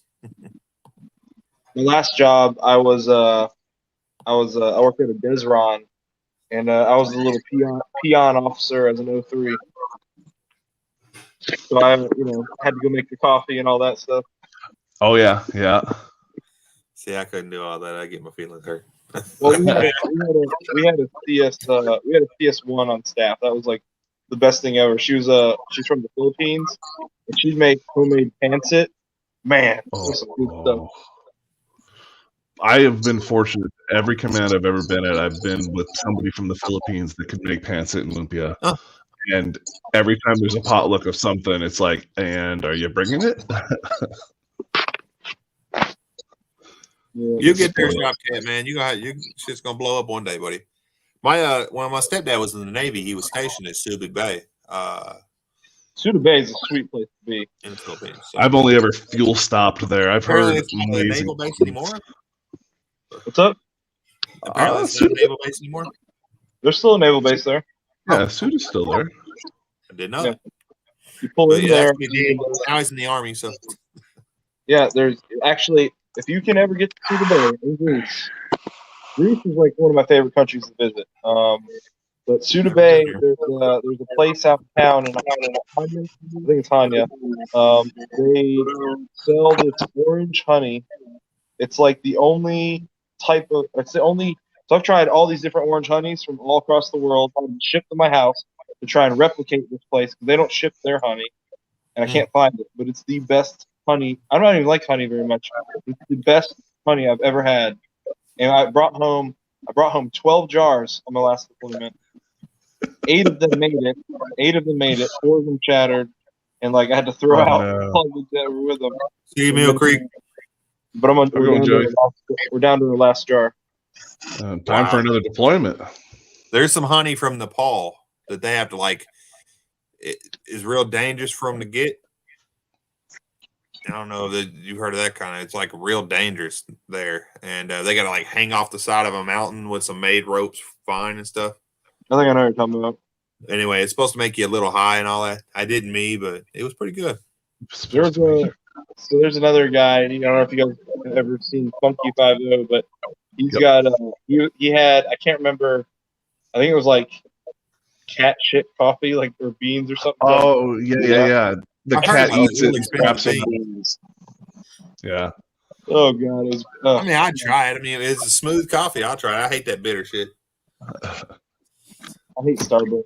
Cup of Joe, but dudes, you out in the garage? You on your phone? What are you doing here? I'm on my phone. I'm sitting on my computer in the basement. He's taking it down. So it's hard to like sit down. My hip is really hurting me, and my side. And What'd you fall in the ice or something? Well, let me tell you. So I chased a cat that isn't belong outside, and I should have just left her ass outside once I fell down the steps. Huh?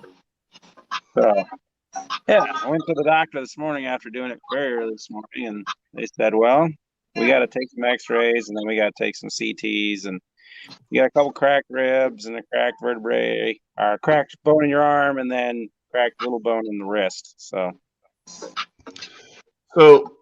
I don't know if you ever seen the stairs at dude's house the cement ones that go down the back. They're in a video or something. Yeah, I think I've seen his leaf blower video. Maybe is that where I've seen that?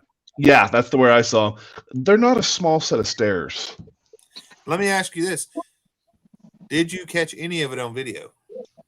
Actually, I have cameras that view that area of my yard, but nothing that looks directly at the stairs. They're just past each side of it. Damn it. So you got not that I want you to hurt yourself or nothing, but if you caught it on video, at least have a good one, brother. A video out of it. That'd have been a viral video right there. Right. It was definitely one of those like, man, if the cameras were looking a little more that way and that way, this might have been worth it. Probably not, but at least you would get a video. Wait, so this dude went to the ER after he was forced. Got all of this bad news, and did they give you any drugs? Did you get anything good? Well, they offered, but I didn't take them. You didn't take. Okay, figured. And then he took his ass to work. Yeah. Ugh. Yeah. They told me to keep the medical bracelet on because they needed to review the CT scans, and then I'd have to come back in for a cast. And they didn't call me back, so I was like, okay. I guess you don't need a cast. Well, Nick said he's sending some good vibes to you.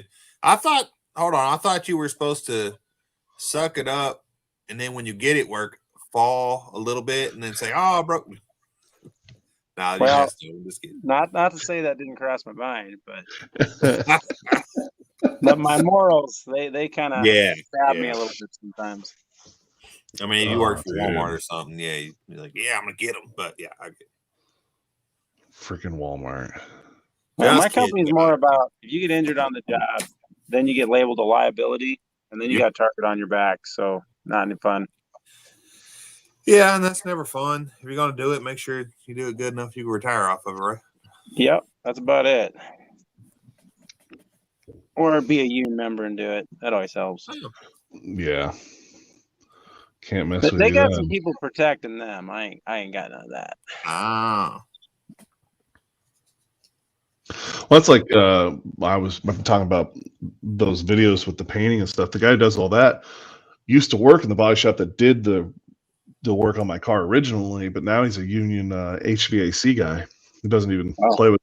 He plays with cars on the weekend and on the side and stuff. But HVAC's good money if you're in the right outfit. He makes stupid money, and then does side HVAC work on on the side because he does. Well, He don't works say for that too loud. all big commercial stuff.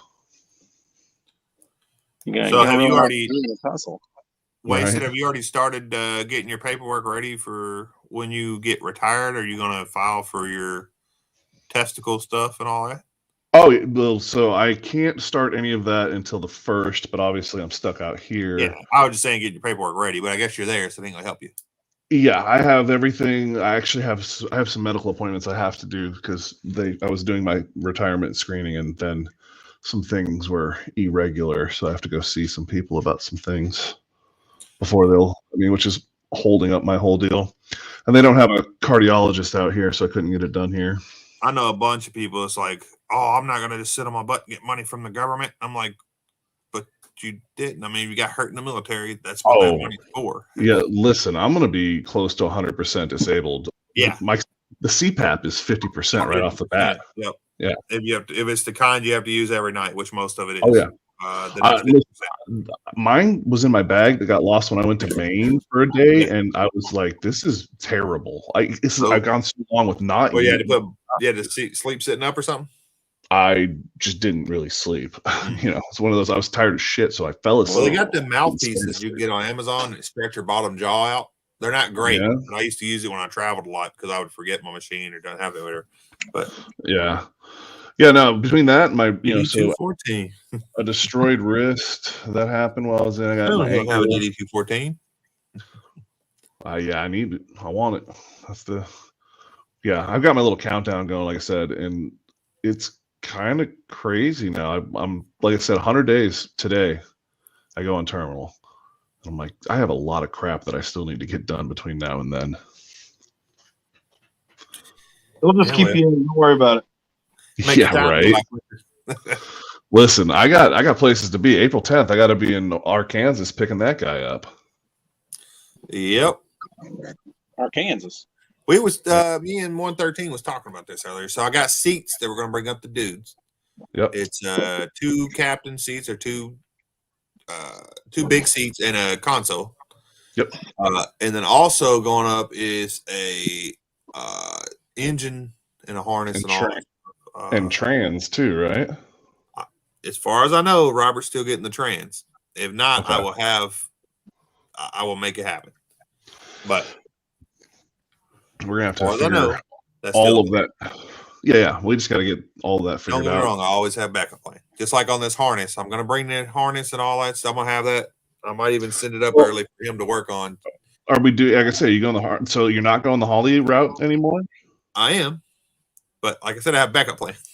Oh, okay. You never know. So I wanted to run as smooth as it can, but if some reason the Holly adapter doesn't work right or the Harley harness it doesn't come in on time or whatever it may be. No, okay. I want to be able to still drive it back. So anyway,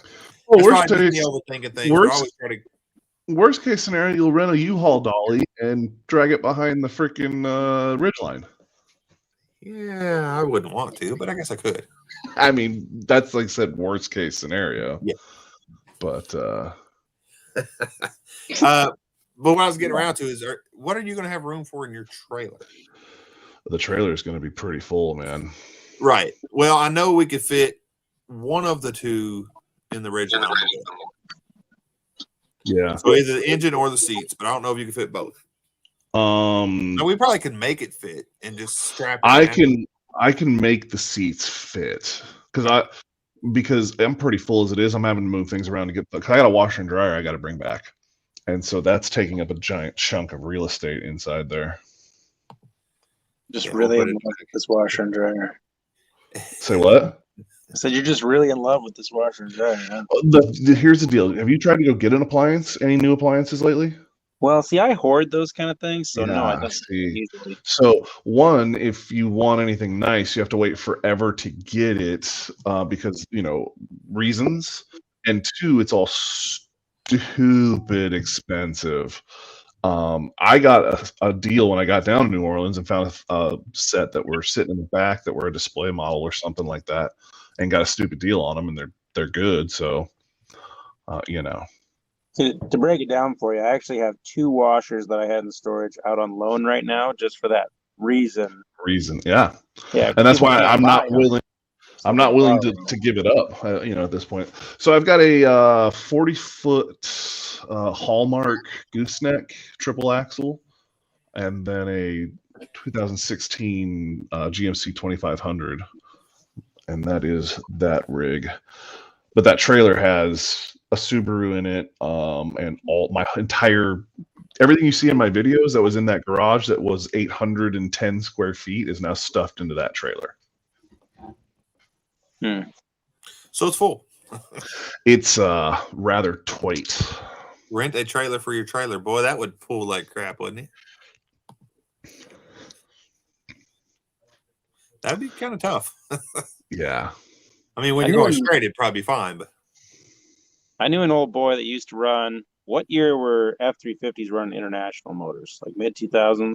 Yeah, early 2000s. Late 1999. I think 1999 was the first year of it. But so he had one of those with I think it was a 32-foot gooseneck camper with pop-outs on each side, like super heavy. It was made by the Amish. Like it was a custom. Well, you say international, the 7.3 international or the 6.0 or the 6.4? It was the 7 something. Okay, 7.3 is a good one. Yeah. Yeah, it was a good one because it was a big deal because he had to talk so highly of it. But he was pulling a 30-some foot camper that was hand built by Amish people, so it was all wood, heavy.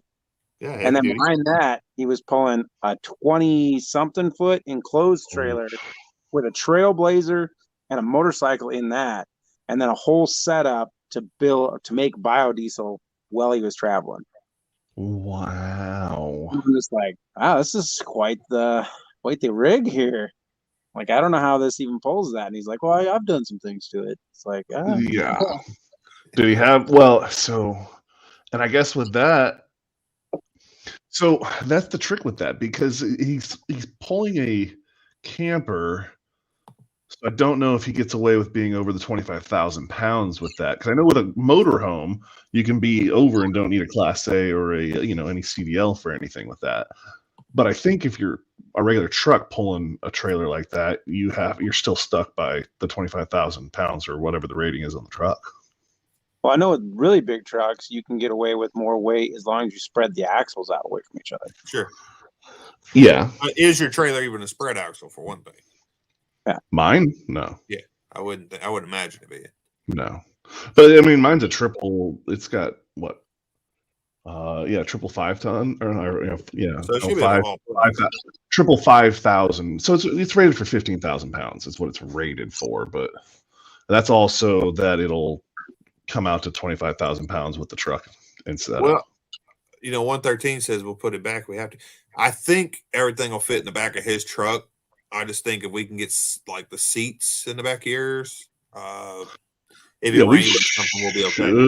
We should be. I guess if we had to, I could wrap it up in cellophane or plastic or of some kind, and then put them in the back like a tarp or maybe even. Yeah. And just tie it down in the back. It'd be fine. But I'm gonna tell you this right now. Any seats are better than what I got. So these are pretty nice seats. They're a little cracked, but some good leather conditioner. These are the nicest seats I've seen from a year model of that year I'm model. just saying, if they get torn, Usually they are I'm still junk. gonna really appreciate it. Well, that's a pretty good trade for me. A car for some seats. Yeah, that's awesome. I wouldn't be opposed to it, but the buying it would be the hard part for me. Yeah, they have the little what's the Freightliner? Is it a M2? I think an M2 that you could get without a commercial license and carry your trailer, in fact.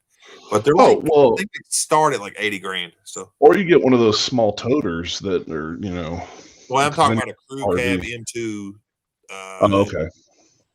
That you could carry a fifth wheel trailer. So my deal with those is at that point it is a dedicated tow rig. That's all it does. Like so my GMC I can still go. So it looks like a big, like the old Kodiak. Okay. Look kind of like. Oh yeah. Okay. Because that's I've gone and got an entire pallet of freaking sheeting from like when I did my garage. They put an entire pallet in there, and the truck just was like, meh, okay, we're good. What'd you do with your fifth wheel? It's not a fifth wheel. It's a gooseneck. Oh. And I got the flip ball deal in mine. Gotcha. What's up, Stu Fast? He's becoming a regular on the Saturday Night Live show. Yeah, nice. Good company. Good guy there. Hey, his name's not stupid if y'all didn't know. Anyway, bad joke. Yeah, bought a Freightliner M2. Yeah, insurance was. I didn't even think about the insurance. I've seen them. I used to work for Freightliner. I was the service manager there. The supervisor there. When I worked at Freightliner, I seen one that was 4-wheel drive and everything. It had a truck bed on it. It was pretty cool. So in the state of Oregon, if your trailer, like my big trailer, because it carry so much whatever the weight is it is up to, I'm supposed to have special tags on the truck, which then causes me to pay a bunch more in blah blah blah. Which is why I registered the trailers in Maine, and Oregon can eat a big fat dick. Gotcha. Oh. See, I got 2 trucks because of being a 1-ton and a 2-ton truck. They had to be registered at a minimum amount, unless you register them as like a parade vehicle or collector's vehicle. So then you end up paying, $200 a year just to license them from the. Yep. Had the Mercedes. That would have been what, the DD13, or no, Mercedes. That was the. I can't even remember what the Mercedes engine's called. It's expensive. All right, boys. Well, it's 4:40 in the morning here. No, that's pretty good, man. Huh? Can't believe you're even on here. I was literally in bed too. I was like, Cletus doesn't ask very often. I'm gonna get up out the bed and get dressed again. And this is the last time we'll be live this year, man. Yeah. We'll be doing So, dudes, are we doing New Year's Day Saturday Night Live? Yeah, I got nothing on that. All right. Well, there we go. We'll be going then. Nice. I'm trying to. I'm at least in the chat, even if I'm not listening. I'll make sure I'm typing in every once in a while. Lightweight, right? Fast. Normally, if I know I'm going to do a live like this and I have the ability to, I'll catch a nap in the day, so I'm ready to be up until the wee hours of the morning. But I didn't get a notification or anything that you were doing this until, like, I even looked to see at one point and I didn't see anything anywhere. I was like, that was my fault.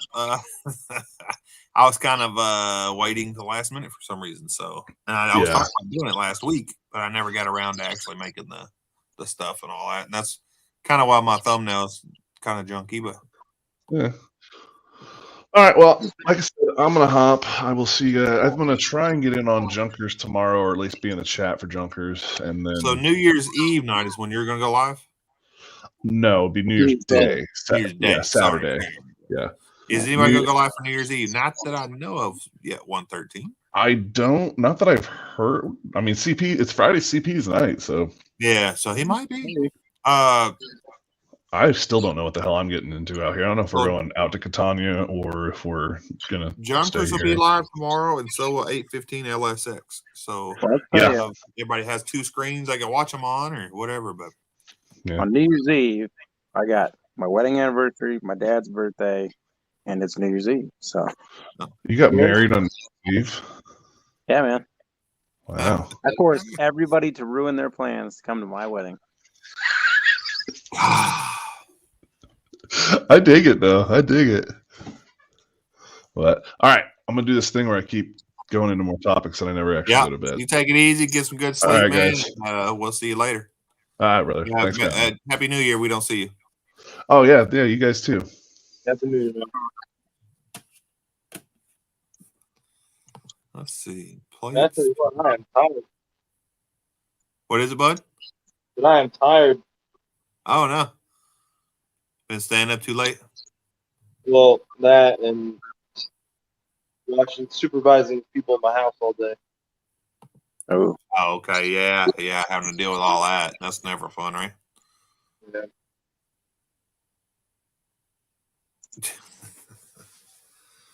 Let's see. No, I don't know who David Fry is. Nick asked if anybody see David Fry. I don't know what that is. David Fry. No, not me, bud. Sorry. Did y'all hear the John Madden died? Yeah. Really? Yep. I read an article about him, but I guess I didn't realize it was probably about his death, but I didn't read into it that far.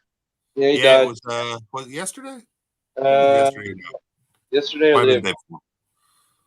Yeah, either one of them. It was one of them days. My days go together now. It's crazy. But yeah, he was 86 or something like that. That's a pretty good run. Yeah, and he had a pretty big life too. So, Mr. Rock says his anniversary is tomorrow, the 30th. What was we thinking? I don't know. There you go, man. Mine's like most people in May, so a lot of people. Our original date was like in July or something, and then a bunch of stuff got canceled on us. It wasn't supposed to get canceled. We lost our venue, so I came back on leave, and it was like, you know what? Let's just get married. So we like planned a wedding in like a week, and just got married. So I got married. I got married during the one break I had. So I was at nuclear power school, and you have tests every week. There was like 2 weeks in which you didn't have a test. We picked one of those breaks that week that I didn't have a test to get married. I came back, and so I've always been relatively good at school, got good grades. I came back and I got the worst grade on anything I've ever gotten a grade on. I ended up getting like I can't remember what it was. It was horrible. It was like less than 50. And my over instructor was my advisor was like a lieutenant, and I was an ensign at the time. He pulls me into his office. He's like, "Hey man, what happened?" I was like, "Sir, I have no idea. I thought I knew the stuff, and I can't even tell you what happened." He goes, "You just get married?" I'm like, "Yes, sir." He's like, "Have a nice day." And that was all he said to me. He didn't say anything else. He could shoot out. I was like, "Sweet." You got to win somewhere, right? Yeah. Anyone see David Freiberger's Instagram of his owned cars? I don't know who David Freiberger is. David Freiberger is the editor of Hot Rod. He did Freiberger and Hot Rod. What the heck's Roadkill? He's yeah. Oh, that's what you. Yeah. He was just saying. Okay. Well, I'm sorry, guys. I didn't know that. I'm not. Yeah. Hey, if you don't follow David Freiberger on Instagram, you should. He does pretty nice stuff on there. I don't follow that many people on Instagram. Well, actually, I've been following a lot more. I loved Roadkill back when they weren't. You didn't have to pay for it. Yeah, when they were in Dodge. Oh, you got to pay for Roadkill? I follow 196 people. I follow a lot more people than I thought I did. Well, they started out on YouTube. Now they're on Motor Trend, so you got to pay for Motor Trend. Yeah. Oh, yeah.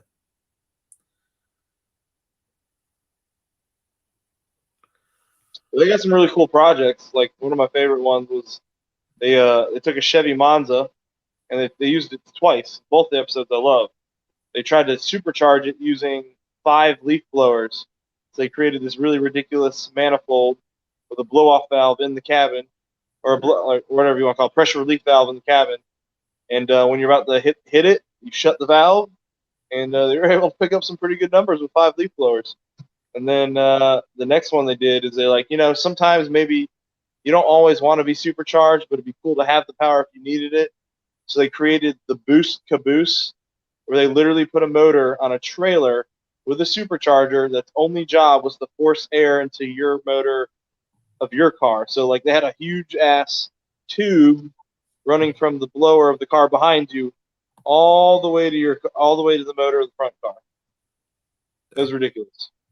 There's a lot of ridiculous episodes, and I love all of them. They're all great. What's up, Cement Surfer? So, but there's nowhere you can watch for free now. You can still watch some of the old ones on YouTube, I think. Oh, old ones. But they're all good. Just if I've seen it once, I don't need to see it again. T Wood Metal. Later with Take metal. it easy, brother. I'll tell you what, my dad's YouTube channel is starting to pick it up. He's gonna blow by me in a few months. Oh, nice. What's he do on his? All woodworking. Yeah, I've heard that's not. I'm not gonna say easy market getting in. I've heard it's easier than automotive. It all depends on. Well, yeah, but like it's easier also to spot a fake in there. Like you can tell when a guy knows what he's doing. Yeah, well, for sure. And my dad's a professional, and he's made 90% of my furniture, and yeah. I would say, I guess what I was trying to get to is easier, from what I've seen or heard, it's easier to pick up viewers and subscribers. Not that it's easier to do the work. I mean, it's still, you still got to record it and edit it, and it still work. Well, depending on how you want to film it, you can like make it just recording just recording a satisfying video where you do it in time lapse, and you could just do that the whole time and just have a block of wood and turn it into something. But especially if you don't like talking on screen or something, sure. Yeah, but he's trying to get more in.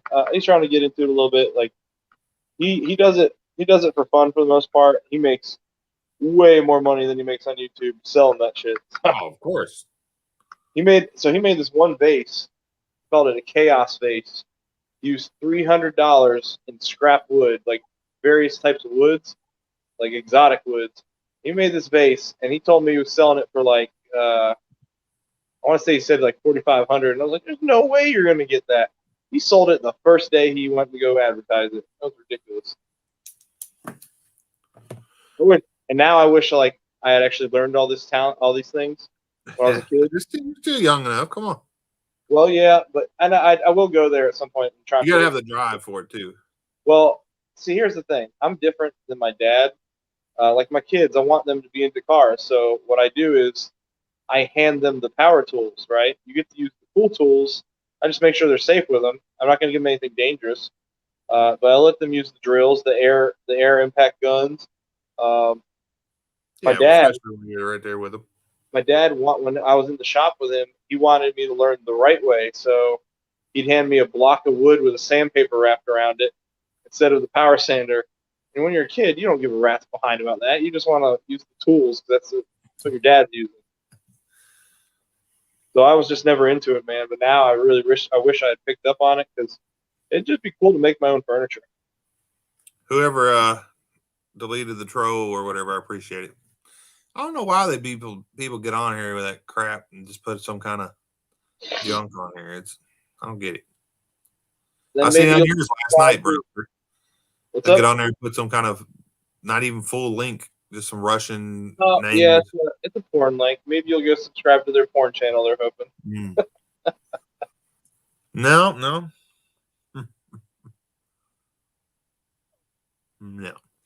But yeah, I appreciate whoever grabbed him and deleted that. That's cool. Chef Shade Tree said he's met up with Jamie today.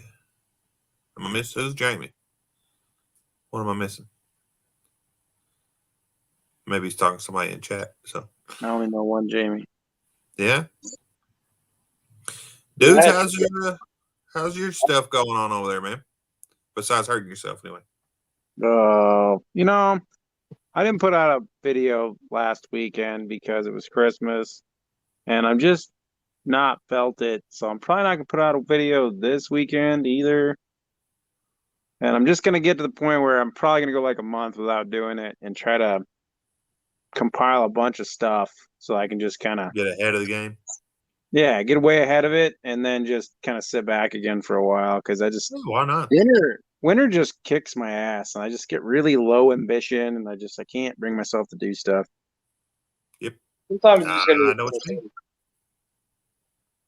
I'm sorry, I didn't hear you, bro. For what you say, Bob? sometimes you just need a mental break too. For sure. For sure. Well, and like end of year is always really bad at work because everybody's like, gotta get all this stuff done by the end of the year, and it's never an issue until the end of the year.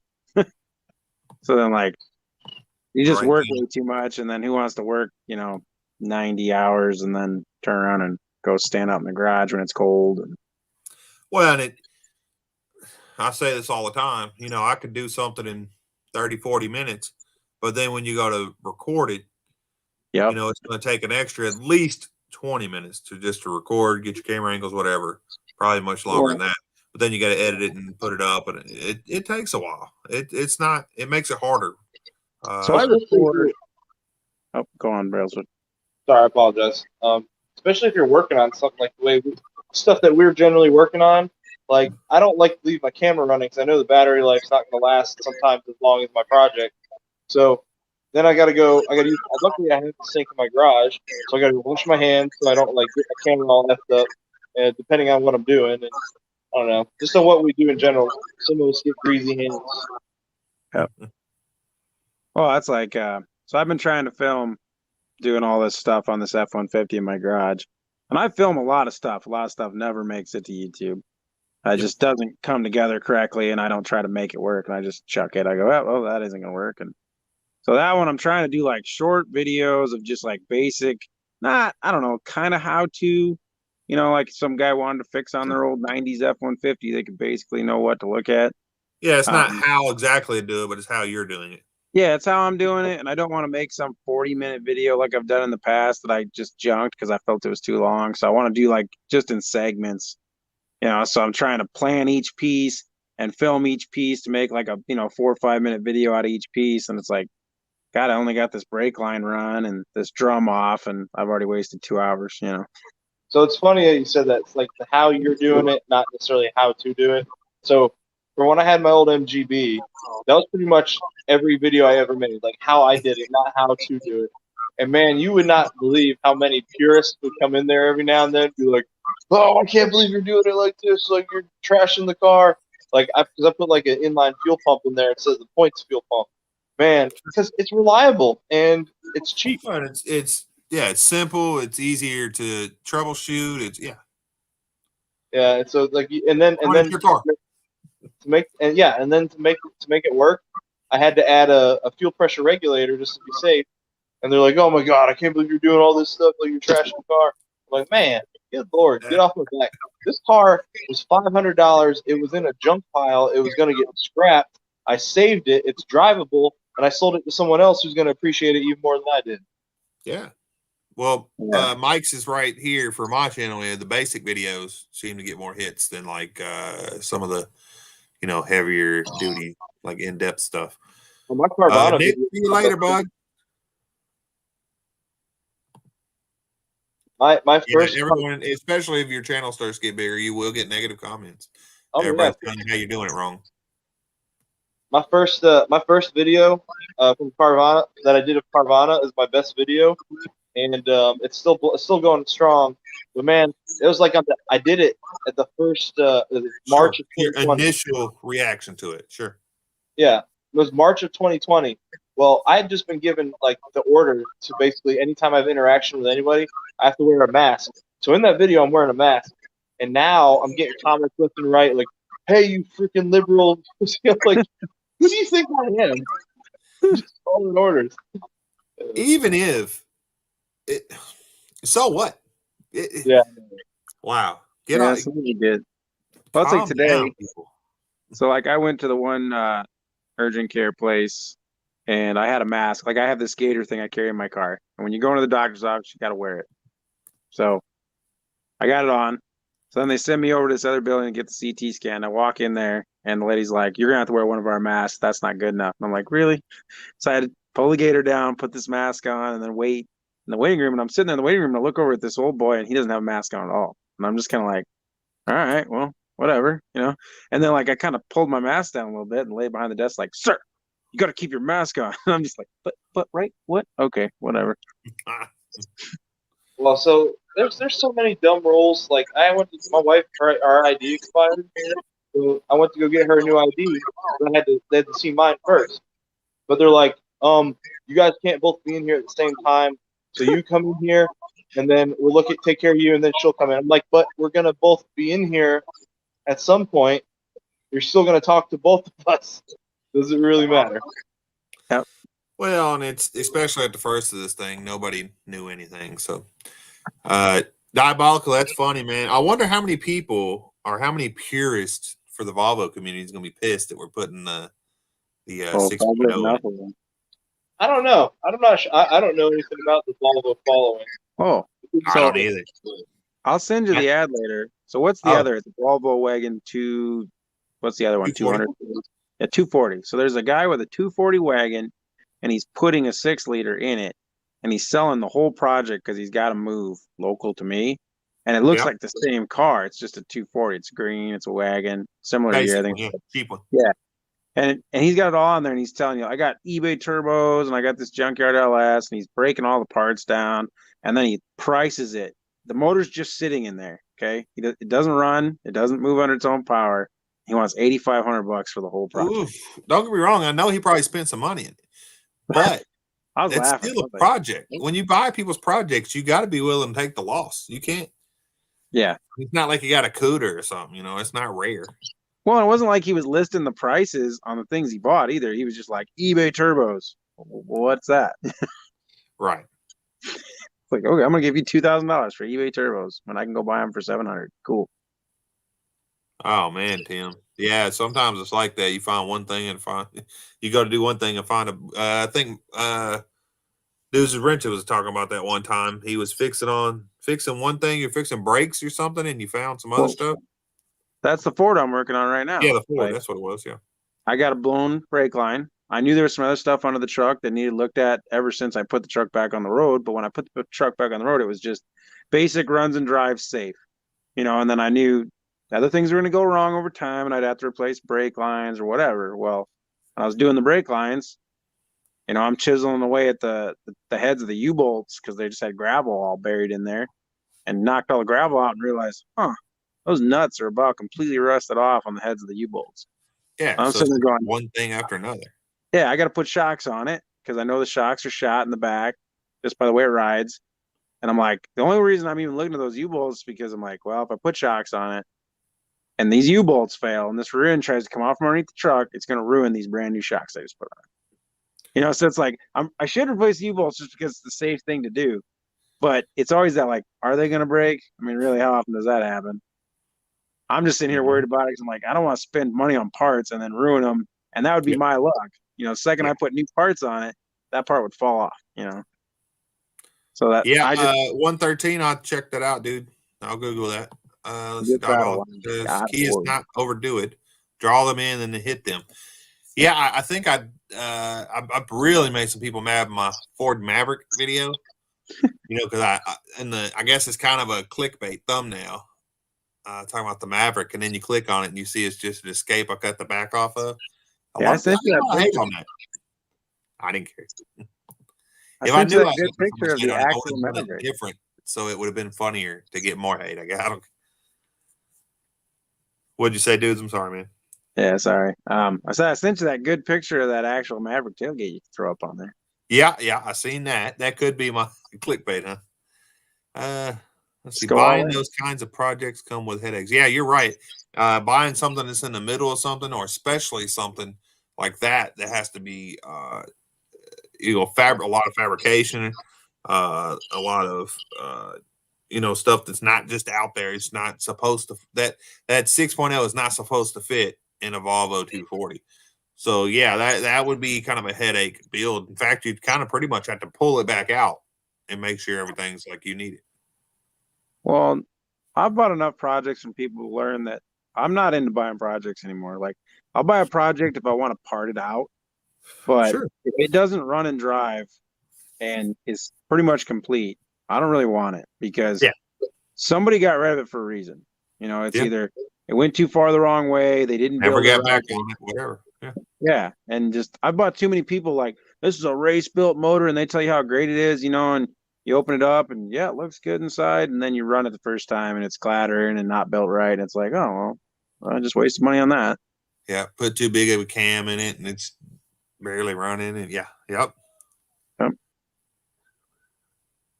It's like I got paid to put Sure, you get some stuff going on. a small block in a 75 Chevy pickup because the guy bought it with a built 350 small block. Okay, truck had a lot of Bondo, but it was pretty straight, like it looked good from 20 feet.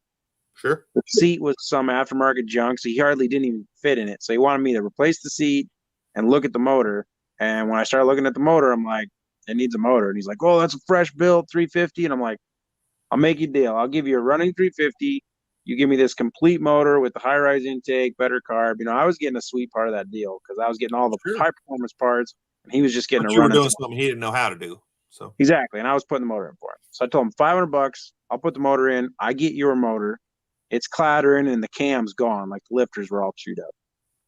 So once I pulled the motor out, I started checking all the numbers on it, and I figured out it was a 307 Chevy V8. It wasn't a 350, but it had 350 heads on it, too big a cam. And it was just because it was built wrong with a bunch of the wrong parts, and that's why I chewed the cam up.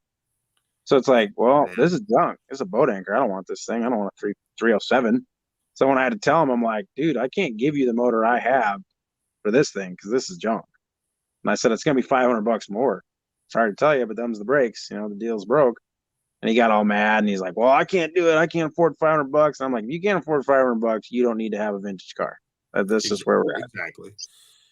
I mean, yeah.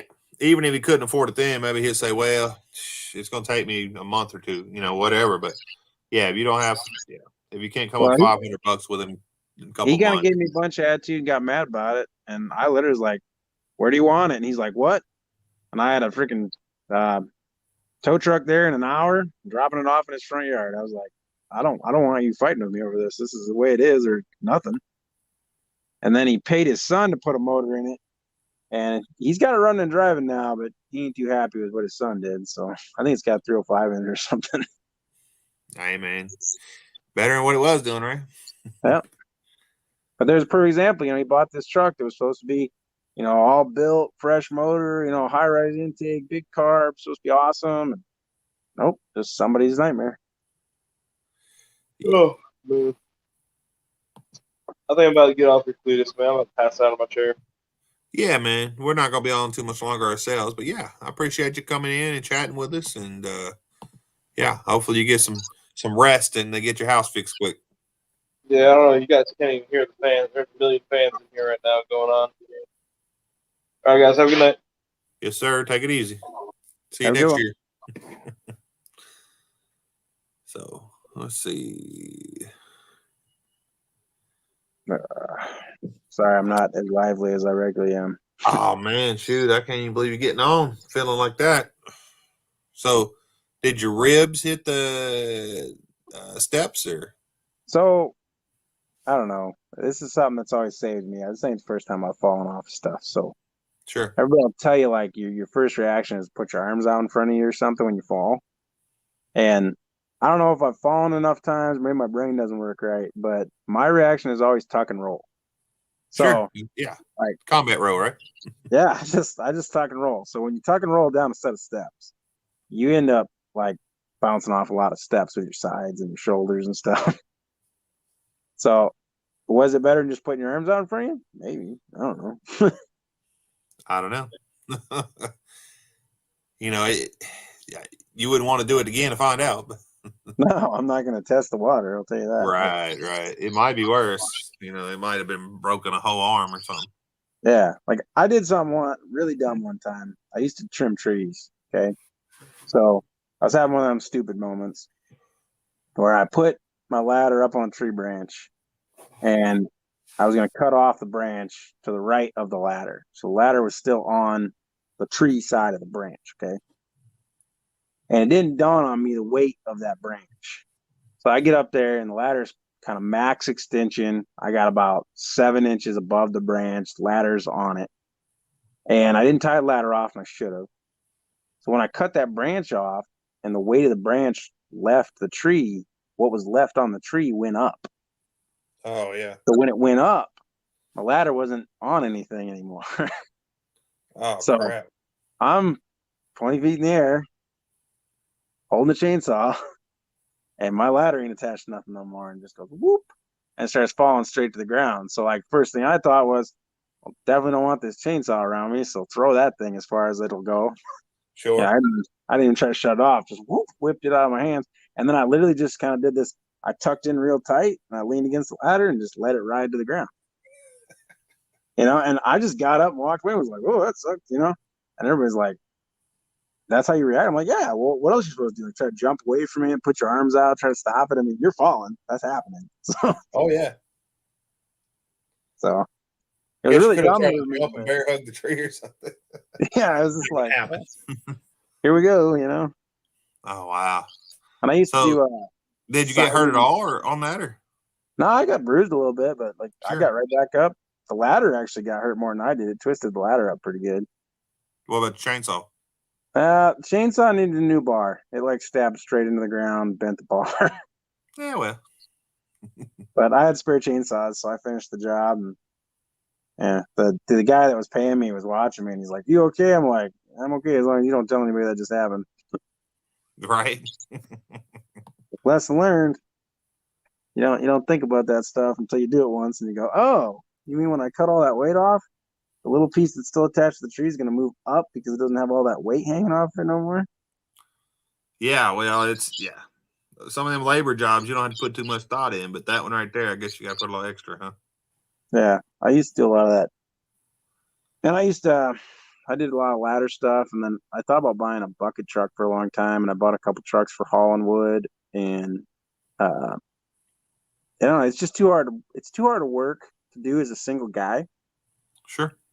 So it wasn't the cutting that was the hard part; it was the cleanup. You can cut a tree in 2 hours, and then the cleanup would take you 2 days by yourself. So then it just got to the point where it's like I couldn't get enough people hired to come with me to do it that were willing to work hard enough to get it all done on a weekend, because I was still trying to do a day job. And then it got to the point where I was trying to do free climb. So essentially get a bunch of rigging and rig a tree, and then actually climb the tree with rigging, because I used to do rock climbing shit. And I did that for a while, and I was trying to subcontract under a couple other tree jobs where they couldn't get a boom truck in there. But then you got to carry all your own insurances, and one rope failure, you tie off to the wrong thing, you fall out of a tree, it's all on you. And it stopped being fun when it became a job. Then it was like, yeah, I don't want to do this anymore. And then you're just constantly getting scrooged by either the customer or the guy you're working for. And it's just like, no, I'm tired. They bid on the job, and then they only want to pay you like $100 or something. Yeah. So you're going to pay me $100 for 3 hours of work. And I was the one rigging a tree and free climbing it with a chainsaw. Yeah, I don't think that's worth the risk. No, risk and reward. Yep. No, but I used to do a lot of that, just like I didn't care. And I was like, I just enjoy climbing around in trees or doing all this stuff. But you get hurt a couple times and you get a little older and you go, why am I doing this again? My knees hurt. So I was going to ask everybody else this, but I guess everybody else they were tired. What's your 2022 YouTube plans, man? I really, I got some big plans in the work, and my big goal is to try to get to 1,000 and get monetized. And if that doesn't happen, start doing something. Yeah. It's just, I don't want to put out a bunch of stuff to try to get monetized and then lose the value of that stuff because I'm not. Right. So that's kind of my big hang up. And it's not like you can make a lot of money, but it's just kind of like, I don't like the idea of just leaving money on the table. Sure. So there's a couple things I want to try to start doing that hopefully can get me to 1,000. And then if I can get to 1,000, I have a bunch of projects I've already planned.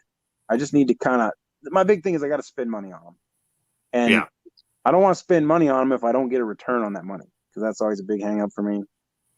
Like anytime I'm fixing a car, at the end of the day, I can still sell that car. So it's not a big deal to spend money and put it on YouTube. But like if I'm going to do an event, kind of like I have this Chrysler Concorde that I did in a couple videos back. It's just a piece of junk. Brakes are all bad on it. Yeah. And I wanted to take it out and just kind of beat the crap out of it with no brakes and just blow the motor up or something. But I was like, everybody does that. That's not a big deal. You know, maybe I'll just do that to try to get some views. But I actually wanted to take it and then maybe take like an old motor, put a eBay turbo on it, and build like what Brailsford was saying, like a boost caboose, like a motor on a trailer with a turbo, and then feed the turbo into the Concorde and just watch her just annihilate that motor. You know, and then do that. So then now you have that little trailer, and now I can just keep getting little scrap cars and just do like a series of just like, let's take this turbo and blow this motor up, you know? So just stupid stuff like that, I think, that would get views, that would kind of give me something to do when I don't want to work on a project or maybe in the middle of winter or something like that. Yeah. Well, Tim and Turlo, I was talking about the people on the screen, guys. I'm sorry. I do appreciate everybody that's still in here in chat. I didn't mean to diminish you guys. I appreciate you. I promise. Yeah, Turlo, we can hear what you got planned as well.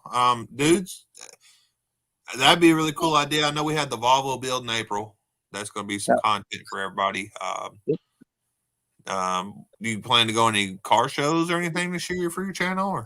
So I did a lot of car shows last year, and I don't know. I just don't know how to film a car show correctly to make it work because I'm really kind of like, yeah, it's got to be pretty to get people to not only watch but to stay watching it. I think it has to be pretty well edited and maybe like some drone shot. I would think it had to be a lot of camera tricks. So for me, because I would be, what do I want to watch? Now you could do shorts, or like if you found one car that was really cool and you wanted to do a whole video on it or something. But I don't know if it's a small town Iowa thing or what it is. We don't have a lot of big car shows. We get like 2 of them a year, and they're just massively packed. Sure. And it's kind of every odd and end. But we do a lot of cruises, so like there's 2 to 3 cruises a week.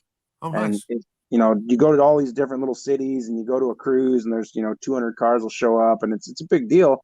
But nobody parks their car. It's always like a drive around or drive through downtown kind of thing. There is some times when people park their cars, but then when you start coming around and filming people's cars, they get kind of weird about it. Yeah, sure. I get that too. Yeah. I don't know. I've always tried to do it, and you're like always trying to sneak around and film somebody's car, ask them if you can film it. And 9 times out of 10, if you ask some old boy if you can film their car, they start asking, well, why? Why would you want to do that? You're going to steal my car? And it's like, calm down. Well, around here, usually, it's like, hey, I'm doing a YouTube video. Do you mind if I, do your car? Most people will say, yeah. Or I'll say, hey, do you want to be in the video? I'll give them a couple questions or something. But yeah, you're right. Some people are like, don't film my car. But yeah, Mike's Garage. Yeah, I'm actually doing that right now. Taking some of my old videos before I was monetized, the ones that's only got like 20 views. And some of them I think were pretty good videos. So I'm going to take them, re-edit them, and I'm going to put them back out. And I'm going to do that too. So I pulled pretty much all the fire hazard Fairlane videos of my yellow Fairlane since like the very beginning. And I'm going to re-edit those because those were very early on. And I know I wasn't doing a really good job of filming it, but I think I can re-edit them and make them a lot better. Yeah, of course. Well, the more you do, the more you learn. For me anyway, for sure.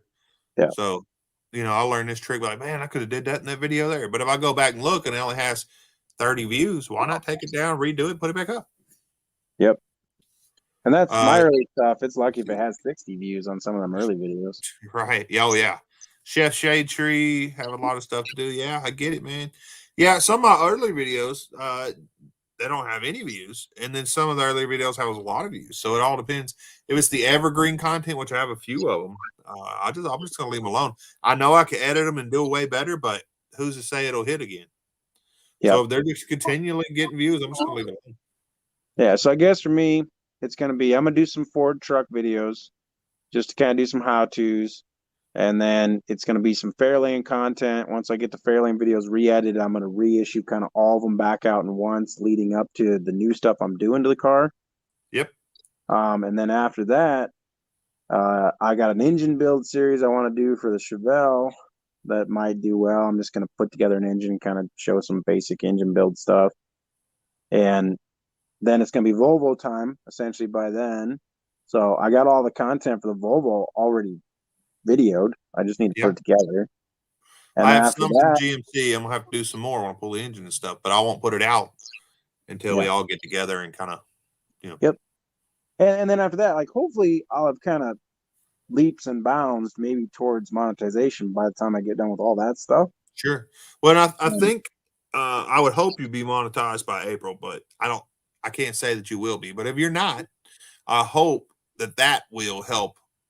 Yeah. Those of and you that's what guys I've that looked aren't at too. monetized. I want to get some stuff to where I'm closer. You know, if I'm within 300 of monetization by the time that Volvo build starts, I would think that Volvo build would kind of help that hurdle, or at least get me halfway, you know. I think so. It's a pretty cool build. Plus, you know, you get all the channels involved. So, yeah, Turlo, that's pretty cool, man. Yeah, the expensive ones, they take a little longer because you gotta have that money. But hey, they do help. Hey, what's going on, Danos? Well, like my little avatar there, that Camaro, when it comes back out of storage, I know when we took it up there, we took it up to this storage location about an hour away from where we are. And on the way up there, we kind of stopped and maybe did some donuts and some burnouts with it. And by the time I got up there, it was making some bad noises. And I was like, well, something broke, but it's going into storage. So when it comes out of storage, there's going to be a video on, well, what did we break? I'm pretty sure it's a motor mount or transmission mount. And fixing that. And then it's going to get some brake work done. So that's going to be maybe next year. Galaxy's pretty much done. I might change the carburetor on it, do some interior work. And then I got to get the Chevelle back together, Fairlane back together. And then I got square body Chevys. I get, you know. Well, another thing you can do is after you finish the project, you know, you'll have them in a playlist or whatever, your videos you did on it. But you can take your videos and pull a little bit from each video and do a time lapse of the whole build. Yep. You know, after you're monetized, of course. You'll want to do that after you're monetized for sure. But well, then after talking to you today a little bit, you know, it's like I haven't been doing Instagram right at all. Like I just put pictures up occasionally. And I definitely have not been, especially now that it's supposedly supposed to be pretty easy to make money on there. We'll see. I haven't done it yet, but I've heard people do it. So I'd be interested to know if that works, because I'm sitting here going like, I don't use Instagram. It's supposed to be easier than any other platform right now. Huh. Because, I mean, I can sit there and do reels all day because I can just take shorts out of longer videos and just make reels out of them. But, well, you got to get it going in order to be put into the program. And then once you're in the program, you have to make a certain amount in the first 30 days. You have to get a certain amount of views. But it's pretty small. I mean, it's like, okay, you can get that, you know. Like I said, I put out this one reel before I even understood what a reel was. I accidentally hit reel instead of video. And I took just this basic video on like, hey, come watch us on YouTube. Just really stupid 15-second thing in my driveway. And that stupid reel has like 10,000 views. So you might already be in the program and not even know it. Or close to it. I don't know what gets you there. It's literally gotten 10,000 views in probably 2 months. That's pretty good. Yeah, and it's like the stupidest video I've put together. Like, I've honestly thought about pulling it back off and turning it into a short for YouTube. Because I'm like, why are so many people? Because they're not only watching. Why not just take it as it is? Or will it have the even if it has a thing? I'm not sure. Yeah, I know on TikTok you can download it, but I don't know about on Instagram. Sorry, because I don't post a lot on Instagram. Yeah, I actually get more alerts from that stupid reel than I do anything else. Oh, because people will be like, they liked your reel. They liked your reel. And I'll get these posts all the time saying they like my reel. And I'm like, what reel? What are they talking about? And then I'll go, oh, that thing? Well, shoot, you might be on the brink of it, man. If I hit, I'll let you know, but you might hit before me if you get it set up. Turlo's StreamYard is stupid easy. You can get it figured out, bud. Let me know if you need help. I'm definitely there. There's lots of people that can help you with that. So I've literally done none of StreamYard by myself, but just a little bit being the side administrator, I've pretty much figured it out. So oh yeah, it's pretty basic. It really is. Yeah, it's a lot more to think about than it is to do. 30 videos to download right now, built up with the info. Yeah, hey, have a great start for the summer. There you go, Chef Shade Tree. Then you can make, yeah. Let's see, time lapse, voiceover, how to videos do well. Okay. And that's I'm down another thing with I that. want to Try start all doing of them. is I want to do a lot more voiceover stuff, where I take some of my old videos where maybe that were junk that I never put up that I didn't really like, and then maybe just kind of clip them out and then do voiceover work on top of them to make them a better video. Well, like Diabolical says here, which we watch builds with slideshows. I've watched a few of them. They're kind of boring, but if you did a voiceover on them, it makes a lot better, and it makes more people would watch it, I think. And I may be way off. People may just love slideshow videos. So. Well, shameless plug on Wasted Talent. If you go back and watch his Z video, he did a slideshow with voiceover work. That's actually a really good video. Yeah, well, the voiceover is what does it. What I'm saying, if you did it without the voiceover, I think it would be not boring, but it wouldn't keep everybody's attention. It's too easy to get away. I've even done like time lapses, just washing and detailing cars, and with a little bit of music. Those videos did awful. Huh. Like, I thought they'd do better because I've seen some videos like that, but like those videos did not good. And I was like, well, I thought they'd do better, but maybe people just don't like a time lapse with music, you know? Right? Yeah, well, and they do, but I don't know, man. I don't know what exactly hits. I know for me, I'd rather watch one. It's definitely better with music than without it, but I think instead of music, it is voiceover. Personally, that's what I would want to watch out of them anyway. Let's see. Daniel says he has a video with 17,000 views. It's good. Good. See? Yeah, you see it 3,000 views. Hey, you're getting there, man. You got to start somewhere. Music does have to match the time lapse. You're right. But even then, the free music isn't great. It's not like you're there for the music. So it has to be, it has to match, but it also has to be enough or a good enough video or time lapse that people are interested in. It has to be satisfying, I guess. 3,000 views is really good for a week. No, I'm saying this week he hit 3,000 overall, I think, Mike's. I think so, is what he's trying to say. Oh. I thought about doing one. I have more pictures than video. I can't go back now. No, definitely do it, Diabolical. Especially the stuff that you got, man, on your builds and stuff. People are going to love it. I would recommend, my recommendation, would be to, have some music in there, but also have some voiceover in there and satisfying. That's the word. That's what Downhill Daddy. Yeah. Make it satisfying. So you don't have to talk the whole time. You don't have to have music the whole time. Just break it up. Say, okay, this is this car, and then put some music on. Or this is this car. This is what we're doing. Put music on. And then after a while, stop and say, hey, this is something special we did, or whatever. Or this is how it came out. Or, just to keep people there. And I think it'll do great. I mean, they do like that. They like to see transformations. So, well, and I'm going to say this, not to blow smoke up Diabolical's but if Diabolical put out a slideshow of the stuff that I've already seen of his car, sure, I'd watch it without anything. I'd watch that slideshow with nothing because his quality of work is that good. You're right. I'm not trying to say that it wouldn't do okay. What I'm saying, if it did all that, I think it would bring everybody in. Yeah, it'd be better. Not just car guys, but because it's satisfying to see the transformation. So if you can bring it all around and make it satisfying with the music and the words, and you really hit it out the park there. At the end of the day, the content sells itself. So I mean, exactly. If you're just putting together a slideshow like putting some shocks on F-150, that everybody's gonna be like, okay, that was dumb. Nice. I did a slideshow once on putting because my video for some reason was taking pictures to the video. So I made it into a slideshow of me putting on oxygen sensors. And I think it has 100 views now. So 1180 subs. Well, shoot, you should be pretty close to monetized, Dan. Oh, well, your hours, you gotta get that too. But 1,180 subs, you only need 1,000. Yeah, Daniel's got a lot of videos. I'm looking at his channel right now. That was total my channel. So yeah.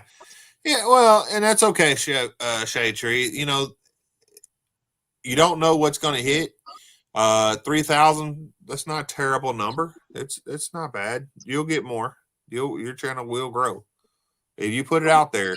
Even if it's junk, if you put it out there, you will get views. Now I don't know if you'll get subs, but I'm not saying your stuff's junk. I'm just saying if you put the videos out there, people will watch them. Yeah, that's true sometimes. Well, I'm not saying you're gonna blow up, but Yeah. somebody will watch it. You know, it's something always to remember. Like, I really like doing the International Harvester video I just put out a couple weeks ago. Yep. That's probably one of my most favorite videos now. And it actually got less views than a lot of the other videos I've put out in the last 2 months. Really? Yeah. So I'm just kind of like, well, whatever. Maybe I put it out at the wrong time. Maybe people just aren't finding it. I'm not going to get upset about it because I liked doing that video. So if it only ever gets the views it gets, that's what it is. I don't care. Yeah. No, and it'll pick up. It is a cool video. I'm surprised it didn't get more views. I don't know. Yeah. It's one of those ones like you'll average. Oh yeah. Sorry, bud. Go ahead. Yeah, I'll average like 200 views on some stuff that I don't think was worth even filming. And then you get like 80 views on something that was like, I really like that. But it was like, well, maybe other people don't. Let's see, Downhill Daddy. Yeah, hey man, I'm glad you like that short. That's a little character I'm kind of developing. I'm gonna change a few things on him, I think, but I'm having fun with it. I'm gonna do some more with him. At Cletus, Maine. You know, I don't know if anybody ever been to Memphis in here, but if you go to Memphis, everybody calls everybody Maine. All right, Maine. So it's kind of play on that. Watch time is wacky. Been putting out much content. Danos, man. Yeah, if you're waiting on is watch time, you'll get it, brother. You'll get it. I'll tell you, I saw my first in-person squatted truck the other night. Oh boy. I was like, I didn't think they'd come here, but there's one right there. It was a Tahoe. And the guy has it all squatted out. And you sure they just didn't have it loaded in the back? No. He had wheels way outside the body. He had a lift on the front. No. A full-on squatted truck.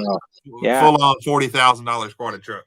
And the worst part is, like, it was like that iconic scene. I was coming home late from work. It was like 1 a.m. I come around this corner to go to my house, and there's a car wash off to the right. And like, I see him pull out of the car wash, and it's all steam and stuff. I'm like, why is his headlights all up in the air like that? And as he pulled out, I'm like, oh crap, it's a squatted truck. And then right in the car wash next to him, another guy pulls out in this half-ton Chevy, not squatted, but still all, big wheels and stupid stuff. And then they both just sat there rapping the piss out of him, just being loud. Yeah, and I'm just like, that. Oh my god, seen that before. It's like, what are y'all doing? And I actually had to turn around because I was almost tempted to go back there and be like, can I take a short video and like make it seem like I cared about it? Yeah, I like y'all's truck, bruh. Yeah, and then like totally bash on it later, but I'm like, no. I turned back around and I went by again to kind of see what was going on, and they were literally out there polishing their wheels, and the guy's standing there, and I catch a good look at him in the light, and I'm like, oh my. He had like a full mullet, straight bill hat, he had his Nikes on and his baggy pants, and I'm just like, oh, he's the whole show right here. Yeah, should have went back, but like, hey man, can y'all do some burnouts for a video?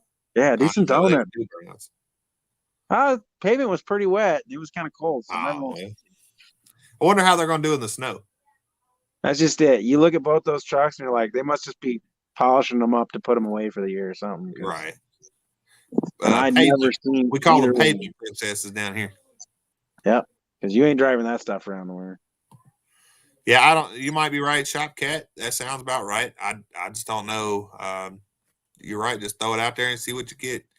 I always think about, throwing something against the wall and whatever sticks. For me, I've tried a few things. I've tried all kind of things. And let's see. Mongrel said he's doing good on watch time and he's subs. See, I've heard it both ways. I've heard people got plenty of subs, not enough watch time, and then plenty of watch time, not enough subs. I've seen it both ways, man. I got neither, so. Best way to get hours is that your friends watch your playlist. Yeah, that definitely helps. Especially if they have YouTube Premium, they don't even have to watch it. They just hit the download button and it automatically gives you the hours. So I've been watching a guy that gives all these tips and he does all these things. And he says it's underutilized, but it works. He said, take your playlist, put together a nice fancy email. And he said, just put email spam lists together and just email people. Huh. I'm like, really? That works? And he's like, yep. I guess. I don't know if I'd open. I don't Exactly. I don't open emails. You know, it's like, why would somebody else open my open email? emails, but I sure wouldn't open a YouTube link on email. I'd be like, unless it was somebody I knew and they explained what it was. I don't know. Well, you do an email, like he showed it, and you do like an advertisement, kind of like Diesel Brothers do, and you kind of show like, hey, and you kind of give your whole thing, and then you put a link to a playlist or a couple playlists where when they click on that playlist, it just starts playing your videos. And if they only make it through 3, that's still 3 views on 3 separate videos. If they just keep watching, it could take off. You could end up with a subscriber, or you could end up with somebody that just hates your guts because you sent them an email they didn't want. I don't know. I need to do more radio installs. Them are some of my biggest videos is radio installs. Radio installs are so simple, and they're not even that hard to film, and they do really well. Maybe I can talk to you afterwards, but I have a buddy so he has a new F-150. Yep. And he got on Amazon and bought this in-dash touchscreen thing with radio all built into it. Big one, the big waterfall one. Yeah. Yeah. So like he had a problem with it, like right off the bat, like something broke on it. It wasn't integrating with his backup camera or something correctly. Oh, yep. So like he contacted the company and he's like, well, I didn't have to pay to put this in. I put it in myself. And they were calling like, oh, really? And he's like, yeah. And I'd really like a new one. I like the product. It was broke. Yep. And they're like, well, hey, we'll send you a brand new one. We'll refund you the money. And if all you do is put up a video on Facebook, Instagram, like pick your site, we'll give you a new one every year to put in if you make a video. Oh, wow. Yeah. And I'm like, really? And he's like, yeah. Tell me what company that is, because I'll get with them and say, hey, this week I've got a Pontiac Vibe. This week I have a 79 F-150. Whatever. What do you want me to put in? Yeah, exactly. It's like, send me it and I'll put it in there. Now, they probably only do newer vehicles or something. So, and that might be it too, because they're like big, ridiculous, flashy, full dash screen thing, But who knows? Yeah, I don't care. I just put radios in there, and the difference between a double-din touchscreen radio it actually helps sell with Apple CarPlay and Android Auto, that helps sell. It really does. Oh, yeah. With backup camera and all. But the difference between that and a regular radio is only like $40 most of the time. Yep. So I just buy the better one, and it helps sell it. So the worst part is like he doesn't do Instagram or Facebook or YouTube. The only videos he has in his library is him every year putting a new one of these things in his truck. And it's just like, dude, you're underutilizing this. Like, for sure. Maybe that's what I need to, that's a great idea on my Instagram Reels. I need to take some radio installs and put them on Instagram Reels and see what they do. For some reason, people love radio installs. Like when I put it in my daughter's Kia Soul, my wife, I didn't do my wife's car on the video. I did a 2005 Malibu Max. That was a crazy one because you have to run the power wire. You have to find power, ignition power. It doesn't have it. I haven't done it now for about 4 years, but the company I work for, I used to do all the fleet installs for truck radios, like a two-way radio. So we'd have to find custom ways to mount them in the dash, however the guy wanted them, or mount them in a center console and wire out the whole new F450 with radio and speaker and put the mic somewhere. I wish I would have been doing this and still be doing that, because I think I could totally get away with filming that. Sure. Well, Mongrel says he put a radio in a 67 Mustang and only get 75 views. For me, I put a few radios in. Some of them don't get a lot of views, but if you put Bluetooth or touchscreen or Apple CarPlay or Android Auto or all that in the title and description, that's where it really starts getting the views. I have one. Let's see with this one. I bet it's, I don't know. I ain't even looked at it lately, but it's one of my biggest videos. I bet you it has, I don't know, probably 80,000 views by now. Maybe not. We'll see. I'll look at it here. It's pretty bad. I had my old GoPro that was pretty crap. Let's see how many views it got. If I can find it. Nope. Dang, it must have been a while ago. Let's see. This one has 5,400 views, so that's not a crazy amount. It's not terrible. This one has 10,000 views. Yeah, the highest viewed video I have is 5,800. Period. Oh, really? Yeah. Well, these are just the radio install views, and these are some of my biggest ones. I have bigger ones, but that's some of the biggest ones here. And some of these I thought would be real big. Like this radio install has 1,200 views, and it was pretty bad. This radio install has 561, but it was a very, very basic radio. Some of these that hit big for me, I'm like, why? Yeah. Yeah, here we go. Okay. Well, it has less views than I thought, but 16,395 in 11 months. So I'm not mad at it. Not mad at it. And so my oldest video is my third highest view. It says what? So my oldest video is my third highest view amount. Like, so it's number 3 on the list of highest viewed. Mm-hmm. And it's still only 2,200 views. Oh, damn. I thought you'd have more views than that. No. I mean, my videos will get like 1,000 views pretty commonly, but like they never go over like 2,500. Wow. There's some ideas that I'm going to be doing.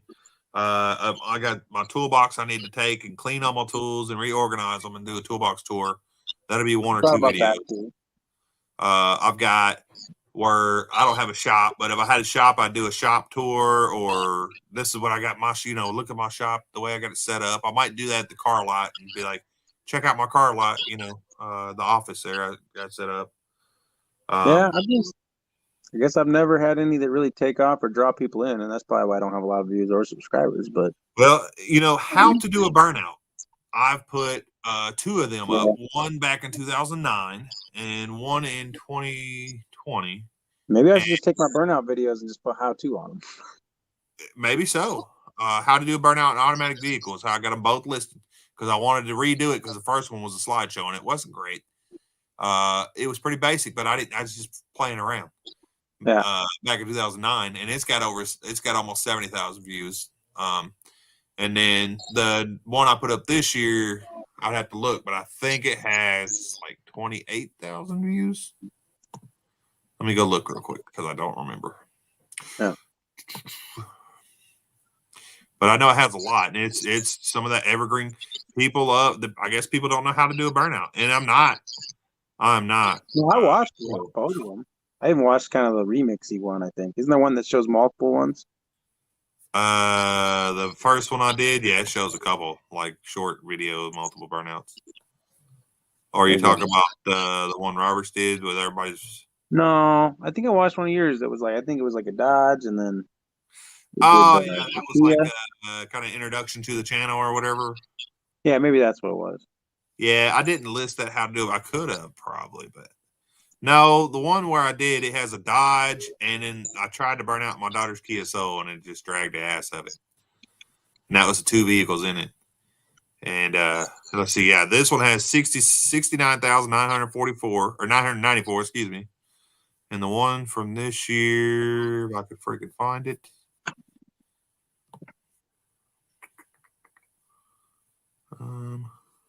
When did I do it? Oh, never mind. I did it this year. Duh. I had fun doing it too. I mean, I'm not gonna lie. I like burnouts. I just sent you the very first video my channel ever put up that I really thought was like, this one's gonna do stuff because it's a burnout, damn it, and it's gonna be awesome. Yeah. It's never took off. Well, here we go. Oh, 22,611. I thought I had more, but then again, it's only 10 months old. So. How's that? Oh. Let's see. Oh, dang. Hey, Pat. Appreciate that, buddy. Yeah, you too, man. Have a great new year. Hope you had a great Christmas. Yeah, that's freaking awesome, Pat. Appreciate that a lot.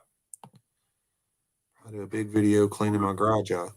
Yeah, man, yeah. Do especially time-lapse and stuff on them garage cleanups. And you put satisfying when you're doing them time-lapses, you put satisfying on there, and it will help. See, I put satisfying on a car detailing video, and it didn't do good at all. Didn't do nothing, huh? Yep. And I do live streams compared to regular videos. The live streams, they give you some watch time. And if you have like Pat here did a super chat, they do pretty well with the super chats and stuff like that. As far as like regular videos, getting monetized and then doing regular versus regular videos, there's not a bunch of ads in the live stream, so you don't make as much ad revenue, but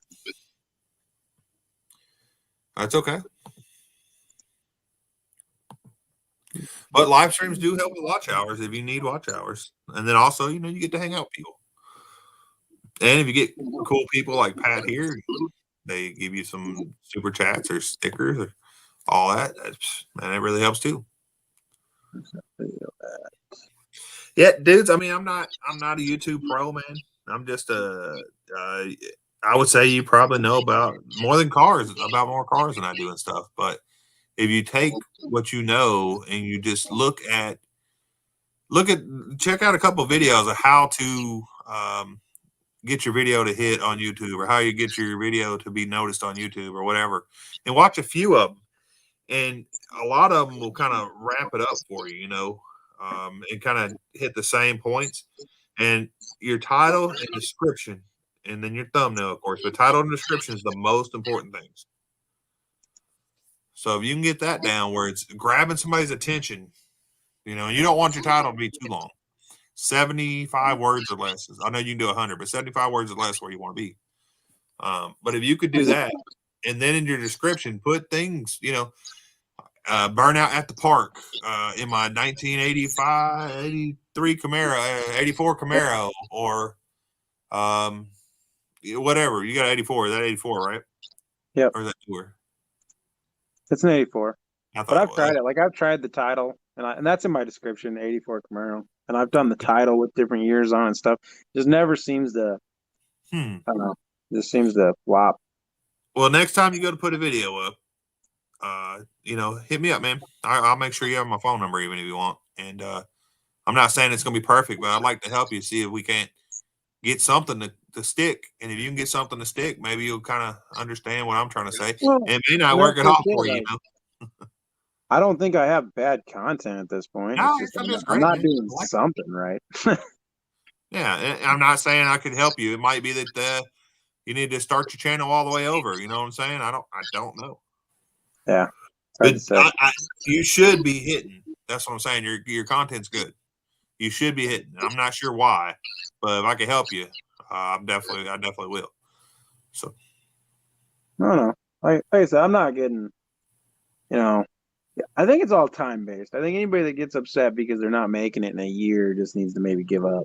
I've been on YouTube since 2009. So not that I've been, I haven't really been trying or putting out the videos to try to get monetized until right at the beginning of 2020. But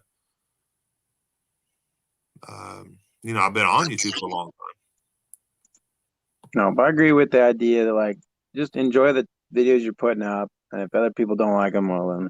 Well, and in all that time I've been on YouTube, the couple things I learned is enjoy the videos, like you just said, but also make videos that you would want to watch. Yep. And if you do that, they will come. You will get the subscribers. You will get the watch time. That's been one of my hard things because, like, I did a lot of shorts, which I did not like, and they got that's different because that's just drawing people. Yeah, I got a little off tilt on that because I was like, well, this works, but I don't like doing it.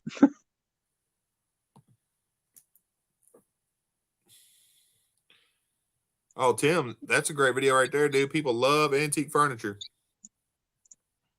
And then, getting your garage ready, cleaned up and everything. People would love to watch that. And then also getting your cars in here, showing you could, the results. People, man, that's a great video right there. 113, I don't know if he's still in here.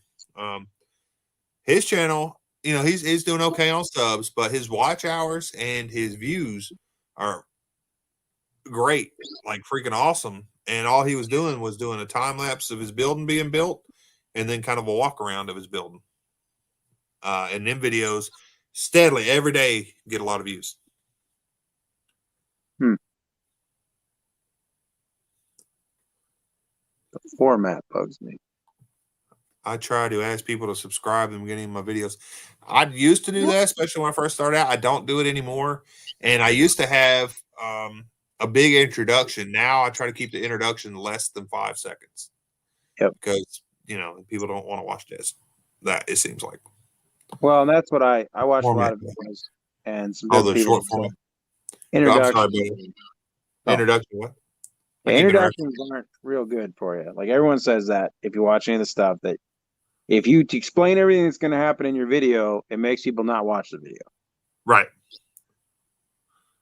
Yeah, no, I understand that too. Now I have done it where, and it does okay, where if you have bad video or bad audio or something like that, and you go in and say, hey guys, this is what I'm doing in the video. The audio is going to be bad. The video is going to be bad. But if you watch it, you'll see what happens here. Yeah. You see how I did it. I won't give them the full, but it'll be kind of like a stay and see, Indestructible Honda race car goes deer hunting. Yeah. Yeah. I watched that video. That wasn't bad at all. That is a catchy title.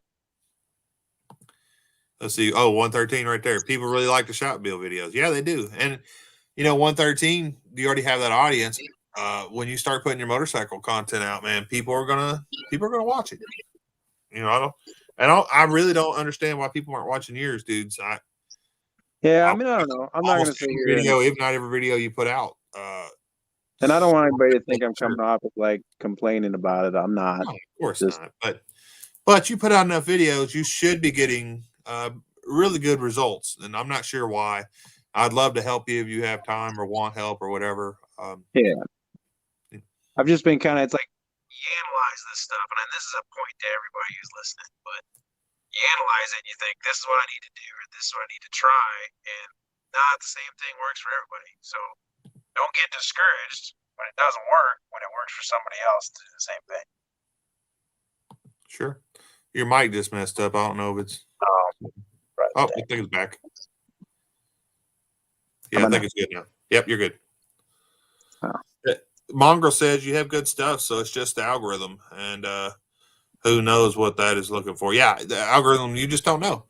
But there is some tricks you can do, and there's plenty of videos out there to help you learn the tricks, guys. That's how, like I said, I'm not a huge YouTube channel, but the videos that I have that do well, I went through and looked at the tips and tricks, and a lot of views, like especially how to do the burnout and automatic vehicle video and stuff. If you go and look on, if you search that on Google, that's where you'll find my video, and that's why I get so many things. So if you can title it where it'll catch on Google, that's when you're gonna get some views, because more people are on Google than they are on YouTube. Well, and I've said that to people. Like I actually tried that for a while. Instead of promoting your videos, like go to my YouTube, just even put in there, like type in Google this, to try to get people to get the Google search engine to work for you, Yep. Let's see. Corey says, dude's videos are actually good. They have professional feel and an intro with a fancy wall in the garage. Yeah, I really do. I honestly do. Dudes, I watch a lot of YouTube when I watch TV, and I watch your stuff. I watch you. I watch Puddin', which is, I don't know if you ever watch Puddin', but that dude is killer. He's freaking killer at production and stuff. So, and he's funny.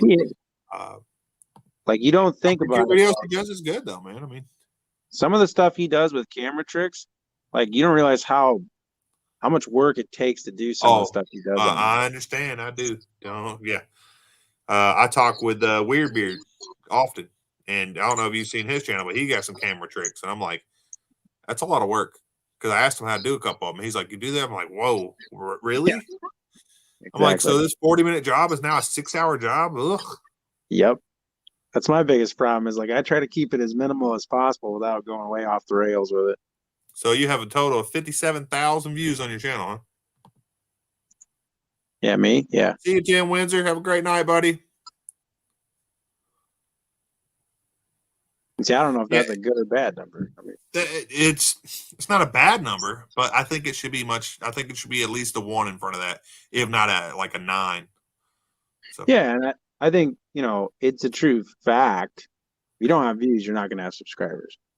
That's That's why I always find it suspicious when I'll run into a channel where I'll go look at their views and like they got 4,000 subscribers and I got more views than them.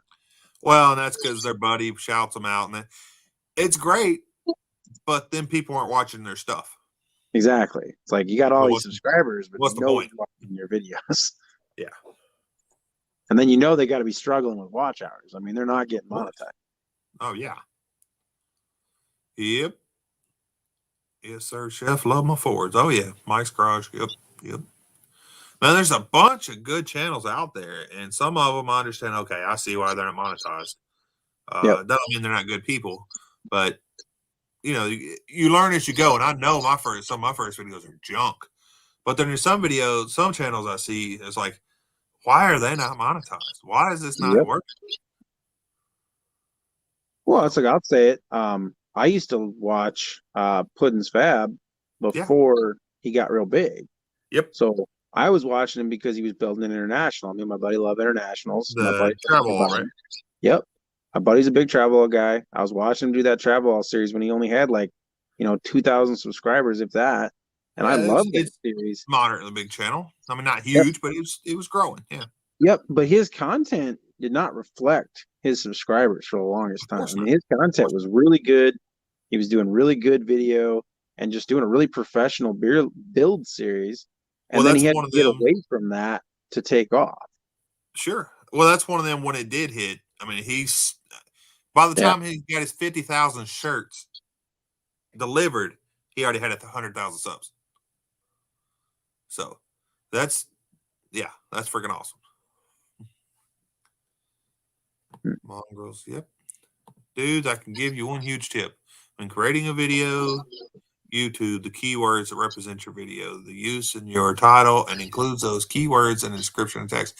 Yes, I agree with that, except for the tags. The tags they don't matter anymore. I know people still hit the tags and say they're not as important, but you could do no tags. No. And then put some tags in another video, and they're going to do the same. The tags do nothing anymore. They used to be very important. I've put tags in on some videos, and they didn't do anything. And then I've not even done tags in other videos, and they took off. So I don't see those tags. Good, dude. Yeah, I mean, that for me, from my experience, tags have not done anything. I agree with that. So yeah, Power Stroke Jude. Yeah, no, his videos are fine. I don't know what he's talking about. Diabolical, putting the hour for yeah, man. I mean, it's Diabolical. I don't know, Puddin' will ever meet up with you, bud. But if he's so, I think you guys do a cool collab, man. He's pretty good fabricator. He's more like my style fabrication, which is if it works, it's good. Some of his stuff looks good too, but his is more for the comedy and stuff. I know your stuff is like high end fabrication, and I'm not saying Puddin' can't do that, but from what he puts on his channel, he does with cheap stuff like me, leftover parts and. I think Puddin' would definitely appreciate Diabolical's craftsmanship. Oh, for sure. Chef Shade Tree, man, them Fox Bodies, dude. I'm not a Fox Body fan at all, but there is a huge following for them. If you put that stuff out there, people will watch it. Yep. Rather crawl before driving a Dodge. Oh, come on now, Mongrels. I ain't knowing about that. Crawling. I know he's a Mopar guy now, but yeah, that's good that YouTube did away with hashtags. You can still put hashtags in the description, but you only need to put 5. Any more than that, you're just wasting your time. So take your biggest hashtags that you want to put in your description, and that'll help more than tag, like the tag line in the bottoms. Yep. A lot of people don't realize if you don't put hashtags in your title, the first 3 hashtags from your description will show up in your title. Diabolical, you're right, man. Just saying it's crazy. Yeah, YouTube does work crazy. There's a lot more YouTubers in Arkansas than I thought there was. I couldn't find any for the longest, and then I started doing these lives and stuff, and I'm finding more than I ever thought I would. For a while there, I swore it was just me and Narcolex Customs. And then we got the Mopar Joe, I think his name is. We got 113 Customs now. You got oh boy, Big Block 402. And there's a couple other ones too. So there's more than I thought there was. Well, I can't talk because there's actually quite a few big YouTubers in Iowa. Shade Tree, you remind me of ZCC Auto Car Kid. Okay. I'm not sure what that is, but hopefully it's a good thing. Yeah, I mean, there is a bunch of YouTubers in Iowa. A bunch of big YouTubers in Iowa. Yep. Even automotive big YouTubers in Iowa. Yep. Yeah, there's actually, I mean, if you go through the list, there's quite a few. If you had a vehicle that you didn't much care for, or that you just wasn't going to do anything with, that needed reviving, you could get a hold of Junkyard Digs, Mm-hmm. and tell them to come out and do a video with you, and you sell them the vehicle. You know, if you wanted to have it and you want to get rid of it, of course. But yeah, I just don't know how much that would ever help the guy getting rid of the vehicle. I mean, you'd have to really tie that in better. oh, there you go, Jeremy. I didn't know that either. I looked at Iowa. Yeah, dudes is from Iowa. Yep. Yeah, you know, just I guess hit them up on Instagram or something if you wanted to do any of that. Well, see, the thing is, I've hit up Junkyard Digs with no response. Okay. I got a response from Mook. Okay. But that didn't really lead in anything. I was like, okay, well, whatever. But that was when I was like 6 subscribers large, you know. Right. So I mean, I think those things are possible or on the table. I just think I need to get a little more notoriety before I go asking for that kind of assistance. Because I mean, those are some pretty big channels at this point. Oh. Yeah. Well, you also have what's his name? Gosh dang. Luke, what's his name out of there? Thunderhead 289. Yeah, Thunderhead 289. He'd probably do one with you. He's a pretty cool guy. Hey, he's supposed to come on and do a live interview with me one time, but something happened. And anyway, but he'll talk with anybody, I think. But let's see. Daddy said he lived in Burlington for about 7 months back in 2000. Okay.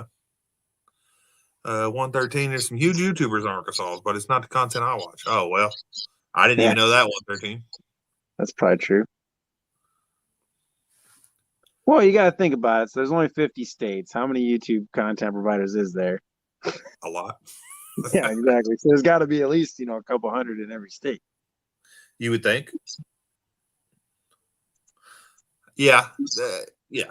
I just didn't know of any, but that doesn't mean anything, Well, not everybody advertises where they're at either.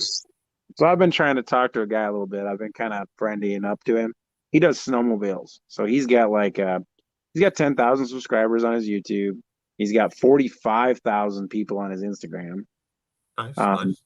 And he does snowmobiles, and he parks in the same parking lot at work every day. And I always just kind of thought this guy, I'm like, screw this guy. Look at him and daddy's money. That's how I always kind of felt about him.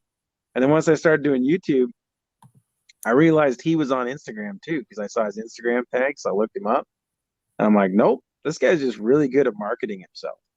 And he gets a lot of this stuff from sponsorships and stuff like that. And I'm like, wow.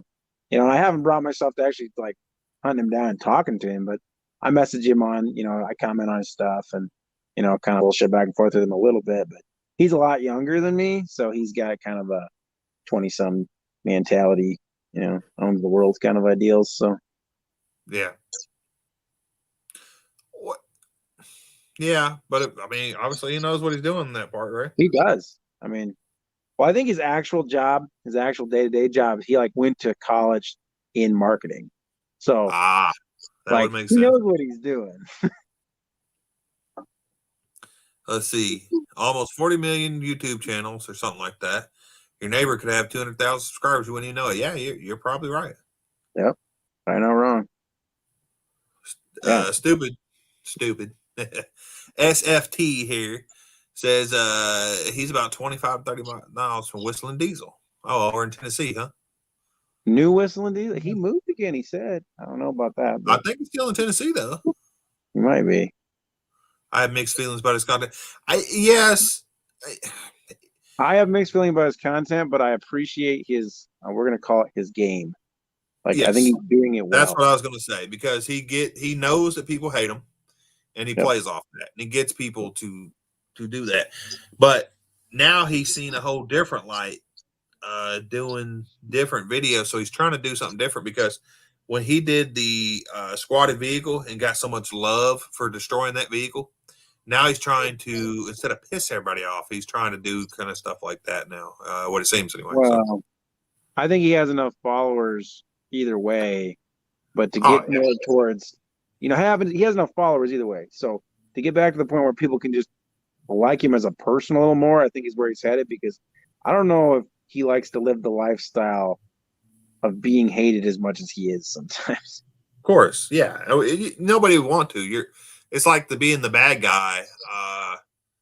Being the villain on Avengers movie or something. Of course, he's not that famous, but he's still pretty famous. And if he goes somewhere, people are going to hate him. And I'm sure, the way people are. Says he lives in Indiana. He used to live in Indiana, but he moved to Tennessee for taxes or something. Yeah, and he moved again. Cheap land there. What sucks about big channels, they don't do what we are doing right here, interacting. You're right. Especially, I would say after about 30,000 subs, it's hard to get them to interact. Well, and I understand some of them do, but I mean, to a certain extent, you got to look at it and go, you sit on a Vice Grip Garage live chat, and there's 30,000 people in there trying to talk. Well, and he's had some. You're right. He had so many people doing that. He made it where you have to be a member to chat on there now. Oh, did he? Yep. I could, There's so many people in there telling people to go to their channels and stuff like that. Trying to get somebody to go on there. So yeah. So if you want to do that now, you got to pay 99 cents at least. Yeah. Well, and I'll say that to anybody on here too. I'm not being an asshole by any means, but I'm just going to say it. If you want to bring content to any of these chats, it's very appreciated. You want to have a good conversation, it's always very appreciated. But anybody that wants to show up to these just to try to push their channel and not contribute, okay. Yeah, I'm not going to kick you out, but at the same time, it's kind of not to say you can't push your stuff, but be involved in the chat. Don't just show up, hey, everybody check out my stuff and then leave. Exactly. No, everyone's going to see that. Everyone's going to be like, okay, bud. Right. And you're not doing nothing. Not to say. I know I've done that a few times. I'll go on a live and talk about my channel. But it has to do with what they're talking about. And I'm like, oh, I do this on my channel, It's not like, hey, everybody check out my channel and then leave. Yep. And I contribute to a lot of different chats, a lot of different channels, and get on there and talk with a lot of different people about a lot of different stuff. And I don't push my channel. I just like to be on there and contribute and share ideas. I think you should push your channel a little more, personally, because you do contribute a lot and you help out and jump on a lot of channels and lives and stuff like that. And I think that you should be getting some of the reward from that. I mean, you're doing the work, man. Yeah, but I don't know. To me, it's not about just trying to get the channel off the ground. I mean, everybody, that's what we're all here trying to do at the end of the day. Everybody wants their channel to grow. But I think people need to be just kind of honest with their intentions, I guess. And just, if you come on here and you just act like how you regularly would and help people out and have an honest discussion, I think that carries more weight than just trying to come around and go, hey, come look at me. Come look at me. Totally agree. That's my opinion. Totally agree with that. I'm right there with you, man. Yeah, I agree with QWERTY here. No keyboard guy here. Some people overvalue their channel. Yeah, when they're trying to chase that dollar. I definitely agree with that. I drove to Mishawaka like 2 times a week yeah. Interesting point. Yeah, it is. I was sort of uncomfortable with a guy that was on WTF stream last weekend. Seems like a nice guy, though. I'm not sure who he had on, man. I was not able to get on but a couple minutes there. The Gummins? I think I know who he's talking about. Oh. Yeah. Yeah. We're going to go with yeah. Somebody I know or no? Not really. Okay. We'll just leave it alone. Okay. You tell me on the side if you want to, or what if you don't. Yeah. Whatever. I know there's some negativity going around, and of course I do not want to get into it, but that stuff, man, they need to cut it out. That negative stuff is just bad. It hurts everybody. We don't need it. And I can say I've stayed on the positive side of that, and I hope knock on wood, I keep doing that. But I've never caught any of the negativity that some of you guys have. And it's just every time I see it happen, it's just unnecessary. It's just, I don't know why people want to message me and tell me about their negativity. I'm like, what? Okay, that's nothing to do with me. I can't do anything about it. I'm not choosing sides. Just exactly. Like I've told other people, it's I just want to be Switzerland. Like you can tell me that's fine, but I'm not taking sides with anybody. And unless I was directly involved, I don't really care.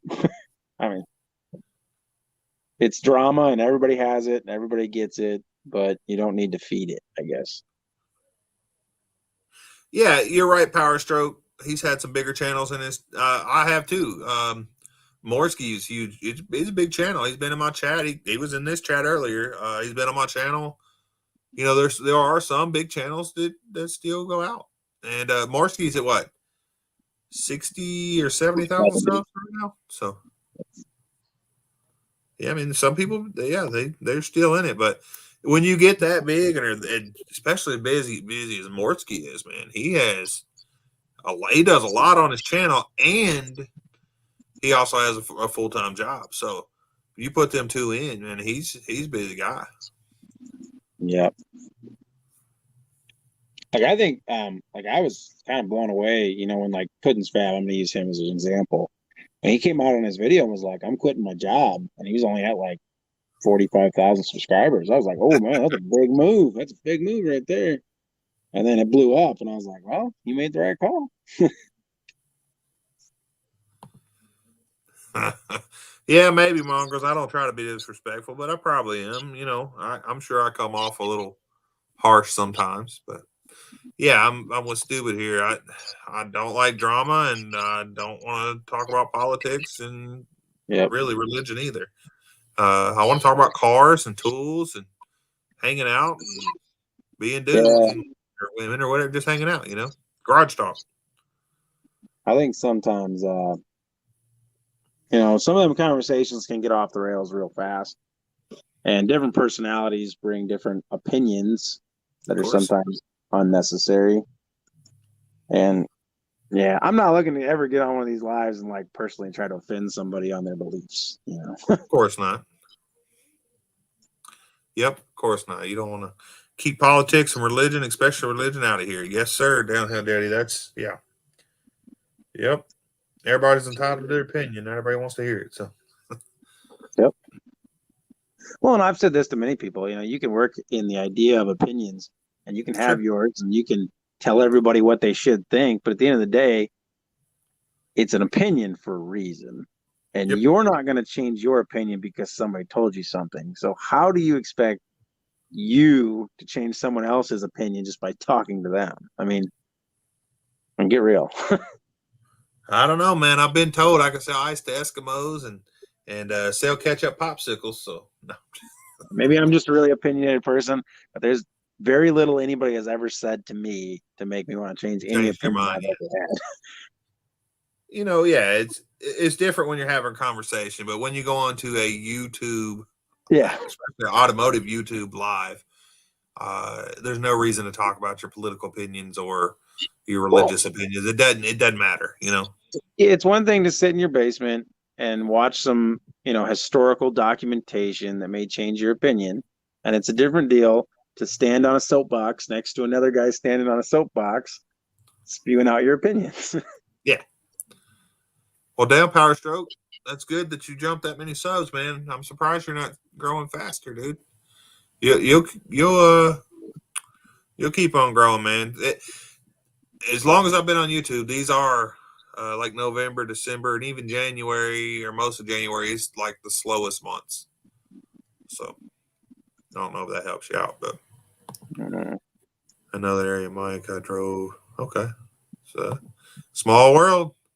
What of my religion is cult of the VA? Well, you know, you're entitled to that, I guess.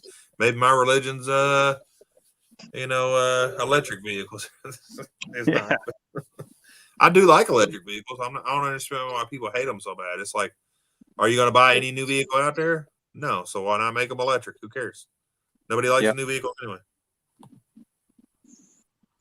Well, and I think everything has its place for sure. I mean, you can't just hate everything just because it doesn't match your agenda.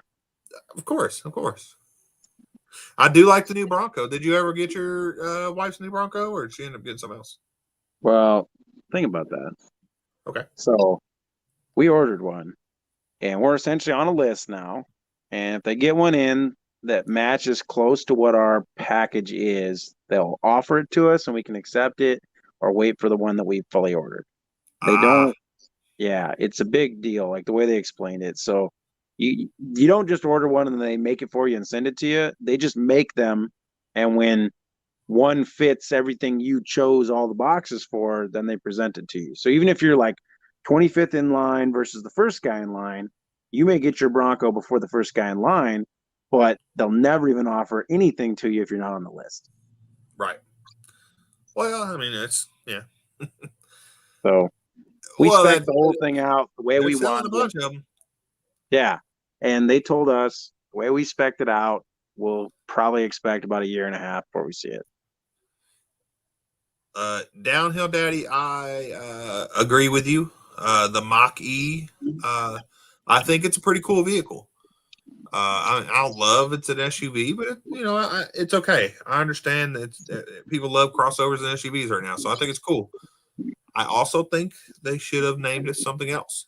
They came back out with the Maverick. They should have named that the Maverick, or they could have named that the Falcon, or they have plenty of great names. They did not need to use the Mustang. So, just my opinion. But yeah, I don't mind the Mustang.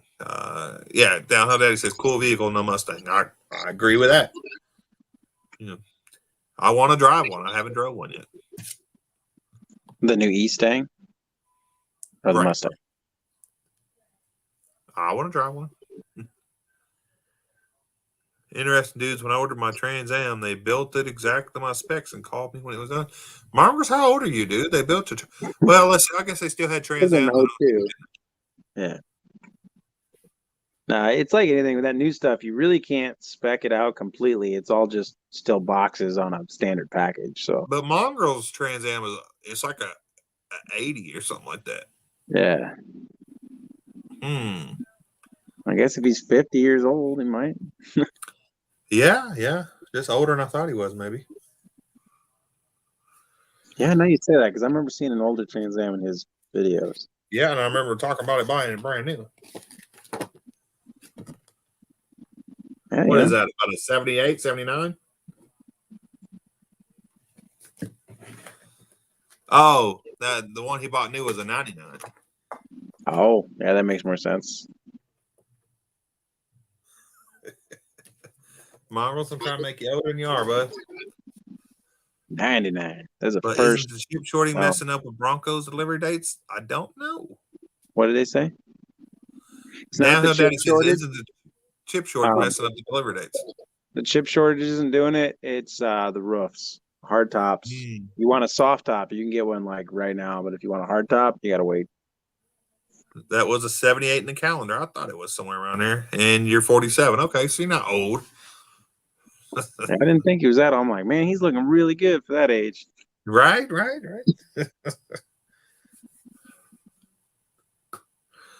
Yep.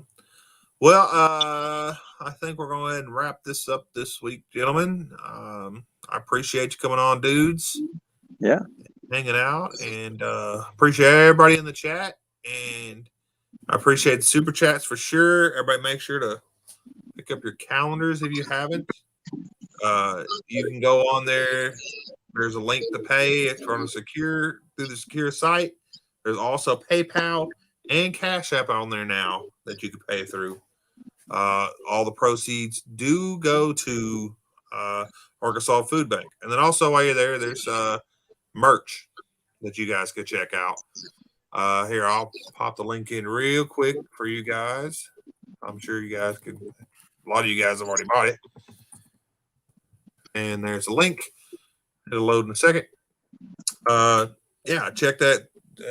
Didn't come through as a link, it looks like. But anyway, it's pretty easy. SWCmerch.com. Everybody buy your merch. Everybody check out Dudes and Wrenches channel if you haven't already. Show them some love. Subscribe to them. Check it out. I know you guys will enjoy it. If you don't subscribe, but I know you guys will. So subscribe to them. I appreciate the conversation tonight in the chat. I appreciate Dudes and Wrenches. And everybody have a happy new year. We'll see you next year. All right. See y'all later.